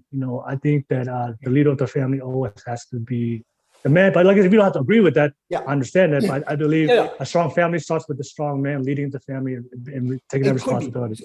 Yeah. So on my experience of life with that, my auntie was the one that actually brought the family here. She was the financial one. She moved here to the States, started a business, and then brought her brothers here. So very capable. Women are very capable of doing anything and everything that they want. But what we're missing is that there's a partnership when a partnership exists between a man and a woman, then we have powerful individuals. We're so walking around having a conversation about individuality that we miss the contribution to the relationship. Because we're looking at brown and white, the white mentality and the brown mentality, right? What if there's a possibility that we can merge the two and build something new? And that's in the world of, you are my partner. Yeah, you do that without child, and let me do this with my child. At the end, we're contributing to the well-being of the family and the future generation. So, in what I'm hearing in your conversation is that we're so separated as men and women that we're still trying to divide instead of reuniting what it means to be a man and what it means to be a woman, and that we can both contribute to life and stop isolating we as human beings, right? Like what the feminist is doing and what they've been doing for the last, almost 40, 50 years is separation. What we want to do as men is allow them to contribute to the well-being of the family, and that we can stand alongside of them and work together. And that's the only way. Because if not, then the conversation will always be, I can do more than you. I can do more than you. It leaves us nowhere. Okay. No worries. Partnership. All right. Not partnership. It's like leadership and leadership are two different things. When you're in leadership, right? Everything is open and that you can really bring things together and make it work. Right? Leadership is, I'm going to dictate what actually happens. All right. No worries. Partnership is one of the favorite terms of a lot of the modern women on my dating podcasts like to use. They want a partnership. So, getting out. Here's the crazy part. When you can actually find somebody, like what we're doing here is partnership. Like there's workability in what we do, because we're not dissing each other. We're really having a partnership in communication to serve the community, right? I'm not sitting here making you wrong. I'm not making Taniela wrong. I'm not making Langi wrong. It's just a conversation. Things start to happen. Things start to move when you have the ability to have partnership, because you're really building each other up. That's what partnership does. It builds the foundation and it lifts it up and says, like, this is what we got. Up here, in the pedestal. When there's no partnership, like things fall all over the place and nothing works. And that's something that you're gonna have to find out when you get married or like business, right? Because you don't hire people just for the sake of hiring them. You're hiring them for being a partner of your business, and you rely on them to do certain things. So it's a powerful word when you get to truly understand what it means and the kind of peace of mind that you get from partnership. Okay. Yeah. Hello. Big word. Right. Thank you, Siaosi. Oh, thank you. And thank you for answering my controversial question.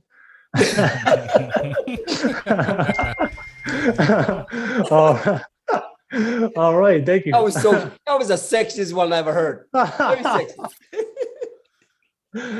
So I had to try. Just throw it out there, see what happens. All right, Daniela, finish it off, and yeah, why is it dying? Why is men struggling to become quality men today? What's killing it? Third wave feminism set the fire, and men who take no accountability for who they are put gas on it. And that's why you find a lot of young boys and young men thinking that it is all right to not just uphold their manhood, but also celebrate the the other side of that coin, which is womanhood and what women bring to the good women bring to the table, right? And I like what Siaosi's saying is that as men, the buck stops with us essentially, and I wholeheartedly support what Langi is saying with we need more mentors. This is where the Balangis got it right. They figured out that the family is not enough to build good values, so they devised a system where they look towards the people that are successful in society and ask them to be a mentor. I haven't seen any of that within the Pacific people now in modern day. It used to be around the whaikava, where I used to talk about the kava talahau, right? The men of the village used to gather around and have whaikava, and the whaikava's aim was to, share knowledge and share the trick of the trade of what they were good at. Not in the sense of just boasting, but also pass on knowledge. We did that right in those days, but now it's almost what Veimau is saying. We've become individualistic in the sense that we've taken a small portion of what makes the Palangi the way that they are, because they are quite individualistic, and we ran with it in the wrong direction. Whereas if you look at how Palangi operates within their own families, they pardon me, they prioritize a lot of different things than we do. And that doesn't make them right and makes us wrong. It's just that they are adapting a lot more and a lot quicker now to what is coming through in modern day society than we are. We are falling behind again. And I don't see where that has come across. But yeah, so to me, feminism, third wave feminism has lit the match. And the men who weren't accountable to stand strong and to review what their values and morals are and to really judge their bias, they've just gone ahead and agreed to satisfy feminism so they can appeal to their biology in the sense of getting access to sex or whatever, right? So I'd rather not, rather not stuck in that notion. I would rather move on to, let's create more mentors. Let's talk to our mates, the guys that we see that are struggling, and let's not buy their love, but earn their respect in the sense that give them the values that we've got. What are the values that made us successful? One of the values that I would pass on is people find there's a book called What Got You Here Won't Get You There. Read that book. There's a couple of books by Tim Ferriss. Mentor of Titans, and I think it's Habits of Titans. Like, those are skills that we can pass on, and not only that, learn a trade. Be good with your hands, whatever you may do, because there's some biological chemistry that goes behind learning a craft in that sense, right? We need to build ourselves, because it used to be women that vetting men, and then men having to build their values. Now it's all up to us. No longer are the days where you had to do something in order to gain the access to family and to gain access to children. And not only that, there is a big proportion of people moving towards a narrative of, we don't want kids. And the extreme of that is, we are going to kill ourselves. We are leading ourselves to mass extinction by driving these narratives. Oh, we don't have to have kids. We just can have sex and enjoy life for what it is. But there is a beauty, and there's a blessing and miracle that involves life into bearing children. I've got 2 beautiful kids, one who's not mine, but people say blood's thicker than water. Fuck that shit. He's my son, regardless of who he came out of. But in that sense, right, it's like, man, I love looking at my children and seeing them achieve little milestone, and I cannot for the life of me figure out why people would want to not have kids. Because when you have kids, it's more than just you. It's now little humans that you now have to look after, and it feels like people are just moving in this individualistic thing where it's my pleasure and it's my enjoyment and it's my life. Have some kids, and then you'll learn true selflessness. But yeah, we need to provide more values. We need to have more of these discussions. We need more controversial people like Savage. We need voices of reason like, Siaosi, and we need people like Langi who provide a different perspective, and to you, Will, someone who has balls and has guts to do this on a weekly basis and face the backlash of what people think that modern society should be. So it starts from here, but let's expand it. Reach out to our own community. I've got 8 guys now in my construction site who's completely gone off drinking. From the drinking Friday drinking culture. They now just sit down with me on a Friday afternoon, and we have cover amongst people who are drinking alcohol, and we have great conversation with the guys that are drinking, right? Let's do those stuff. That sort of initiative, and drive it home with the men that we associate ourselves with. All right, no worries. Thank you so much, Taniela. And I want to give a shout out to Fatty. He just dropped a super chat donation. Thank you so much, Fatty. Always dropping out so much Awesome, love. man. That's awesome. Fatty said, men want something to love and take care for. Men could live without being loved if their kids, wife, and friends show him respect. Fuck love. Woo! All the way from Portugal.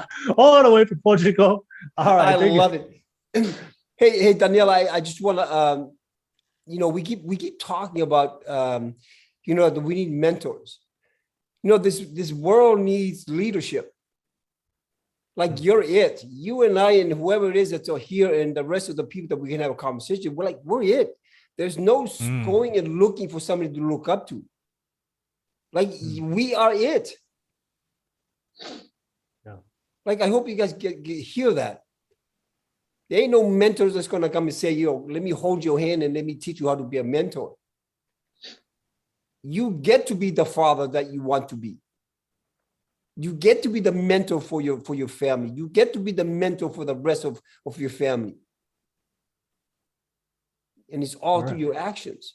Like just being part of this conversation is part of that. Right? So yeah, the world needs mentors, especially in our community.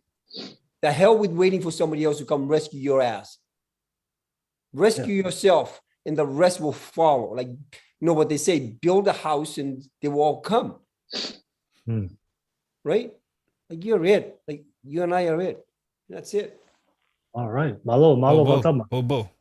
Thank you so much. Thank you so much, fellas. We have to come to the conclusion of the podcast. Thank you so much, everybody that's watching this right now. Thank you much for tuning in. Thank you so much, everybody out there that dropped the live chat and let me know your comments. I'm going to ask the fellas, thank you so much for being part of the podcast. And to conclude it, I want to ask the fellas real quick, what did you take away from tonight's podcast? And how can people find you if you want people to find you? And everybody that's watching this right now, support all my fellas. I'm going to drop their IGs in their social media panels on my description, so you can follow them, support them as well. I'll start with you, Siaosi Langi. What was your take tonight? And how can people find you, Siaosi, if they want to find you? I think it's a huge take. I would go back and re-watch this Zoom, because I think if everything, I was the one impacted a lot more from all your feedbacks. Huge respect to the panel and all the wonderful advice, the teachings, and to me, like, this is needed in our community. This is like Brother Veimau was saying, like this is we need to take up the torch and start sharing. Sharing is caring. We're not doing this because we are kai mumua. We're doing this because we are looking forward for the future of our, of the new generation. Huge take to me is like, just last little bit. But Siaosi said something about like, the partnership, and it hit me hard as well too, because I didn't realize how important it is. The partnership between feminist women and men. And it took me just for that couple words to kind of hit me hard. And I think that was beautifully said. If you guys want to reach me, just jump in on my Instagram, Sky Fitness 12, Siaosi Langi on Facebook. And I'm also on TikTok as well too, having fun with it. But yeah, sure to appreciate this opportunity, Will. And thank you to all of you guys for sharing all the advice and stuff. No worries, no worries. You know what? I just realized both the Siaosis are jacked, because Siaosi Langi is pretty jacked. Siaosi, what's your Instagram? Siaosi, Sky Fitness. Sky _12. I followed you a while back. All right. Thank you so much, Siaosi, man. I really appreciate you jumping on for the first time. I'll pass it on to Savage, man. Savage, last thoughts. How can people find you? 2022. Not at church.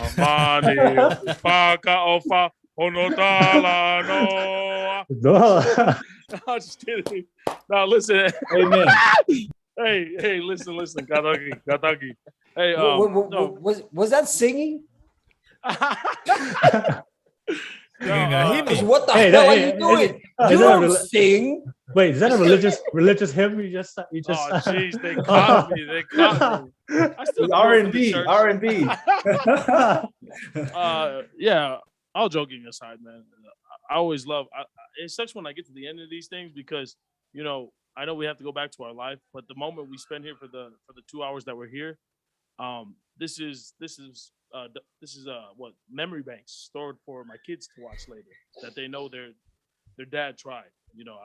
I'm not out there fighting wars. I'm not out there building the next space station. I'm sure as hell not in the courtroom fighting for someone's life, but Daddy was here. Daddy was trying to spark some change. And if I succeeded in any way, shape, or form, hopefully you're watching this from the future and Daddy loves you. And even if it's my great-grandkids, great-great-grandkids, great-great-great-great-grandkids, hi, Grandpa's here. And I love you. And I respect you definitely. If you're still listening to Grandpa, hopefully you change some things that I started. And if not, hey, I still love you and I'm proud of you. But yeah, man, I hope that whatever we said here is beneficial. We plant the seed in someone's heart and they harvest and take care of that later, because I don't know so much for anybody else, but I know in our community, we need this. We definitely need this. We've been saying it all night, and representation is right here. You don't have to turn on channel 6 or 7. You don't have to go on Netflix. You don't have to go on Hulu. We're right here. Hello. And you may not agree with what we're saying, which is why we're provoking you to come on here and speak too, because we can agree to disagree. That's how we grow. So with that being said, Katama, Malo Apito, I love you guys from the bottom of my heart, but more importantly, I respect you. Thank you. Hello, Savage. Thank you so much, man. All right. Siaosi Veimau, last thoughts and how can people find you? Yeah. You can find me on Instagram, Ramana Fit, or search Siaosi Veimau. My takeaway for today it was simple, man. Just the conversation as I go back, like it's always the conversation. And I walked into this conversation having it that was going to be different. Like I had plans up in my head of what it could be, right? And in the midst of this conversation, it became a lot more different. What I got for myself is that I should never ever walk into a conversation thinking that I know what's going to happen, right? So it disappeared my thinking about what's going to happen, because what I walked into was it's kind of like flowers. Like I got to walk into a bunch of petals, and we shared what's truly important to all of us, and we got to walk away with, like I get to walk away from Siaosi's share. Like all of your share was powerful, and that's what I walked away from. I walked away from having men that are still strong, like Siaosi, 6'4", 220 pounds, full of muscles. right? And having Taniela that makes me feel inferior all the time. Every time he opens up his mouth, and like it's like having sex come out of your mouth. It's hello, right? And then having Savage just being himself. And what I walk away from you, Will, is like, it is just a conversation. All the stuff that hoorah about, being this and being that, this is just a platform that you created that we simply get to have a conversation. And we talk about what people are unwilling to have a conversation about. Right? And I love it. And that's why every time you ask, like, I'm there. I don't care what the conversation is all about. What I'm walking away from is, it is about the conversation. All right, no worries. And Siaosi, that feeling you said that not knowing what you got yourself into, yeah, that happens when people get on the Cover Call podcast. What the fuck did I just get myself into? What did I get myself into? That's what happens every single time.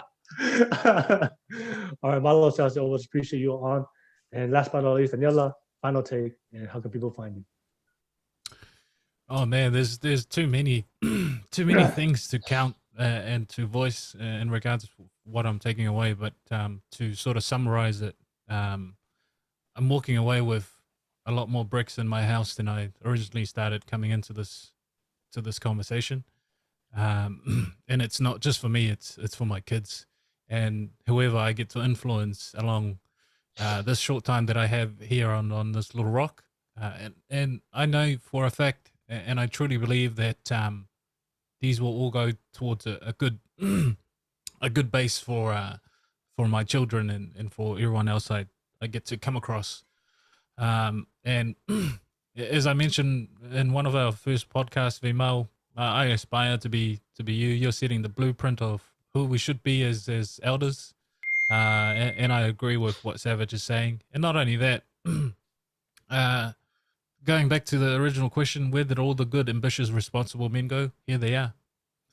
They are in this room, somewhere else in a garage or in a cafe, having the same sort of conversation that build each other up and to challenge our biases and our views, and in a sense of we are helping sharpen each other rather than deconstructing ourselves because our ego and our pride wouldn't allow us to be vulnerable in a sense. And I bring that word up in the sense of I share my experience, the really shitty experience I go through. And my outtake on vulnerability, if anyone wants to take it away as a value to them, is that I see vulnerability being thrown around as a word of taking away your chest plate as a man to show the world that you can be vulnerable. To me, it's more you are showing the world the battle scars, just like how Savage put on his face mask. That to me is vulnerability. Makeup. Yeah. But that to me is the analogy of vulnerability, right? Is to put it for in your face in a sense of, here is my mana. Yes, it's a part of me, but I'm not going to reveal to you what you can kill me with. But this is what has almost killed me. And that's a place of strength that every person should at least try and aspire to. And other than that, malo wito kau tangata. I always enjoy these conversations. And thank you very much for sharing your space and your mana with me tonight, and not calling me a dumbass. But just to let you know, Veimau, I do. Go on his IG, watch his stories. And don't find me, but if you really want to find me, I'm sure Will put my tag in his description. No worries. Yeah. Taniela, are you on Instagram? Yeah, the 4 eyes, 1 lens, but I'm a bit of a creative nerd on that platform, and I'm trying to be a bit more constructive in the way I put my content out this year, and be a bit more proactive rather than posting stuff that doesn't really help people out. All right, I'll definitely drop all their social media panel and please on the description below, so you guys can click on it and find them. Thank you so much, fellas. Always jumping on. And I told you guys at the beginning of the podcast, this year for 2022, I wanna probably host one podcast a month in Tongan. So Taniela, I know you were a little bit late to jump on, but yeah, fellas, brush up on your Tongan. I'll plan it out. I think Siaosi Langi probably has and Taniela probably the best Tongan out of all of us. So Savage, you and me got a lot of work to do. Yeah, well, what you're saying is actually quite good because they get out of touch with Lefratonga. So stuff like this, because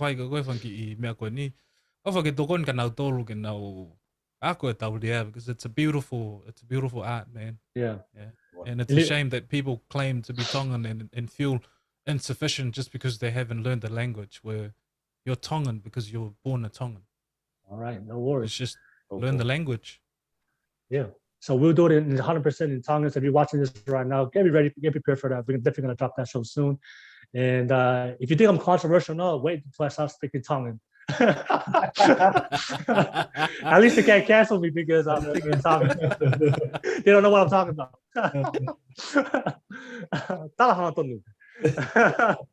All right, fellas. I know. Thank you so much for taking time out of your valuable day to be part of this space. Always appreciate you guys. Very grateful. I was privileged for you guys. And please, everybody that's watching right now, support them. I definitely drop their links. Thank you. We do this every single Wednesday. If you love the content, like and subscribe. And fellas, have a good night.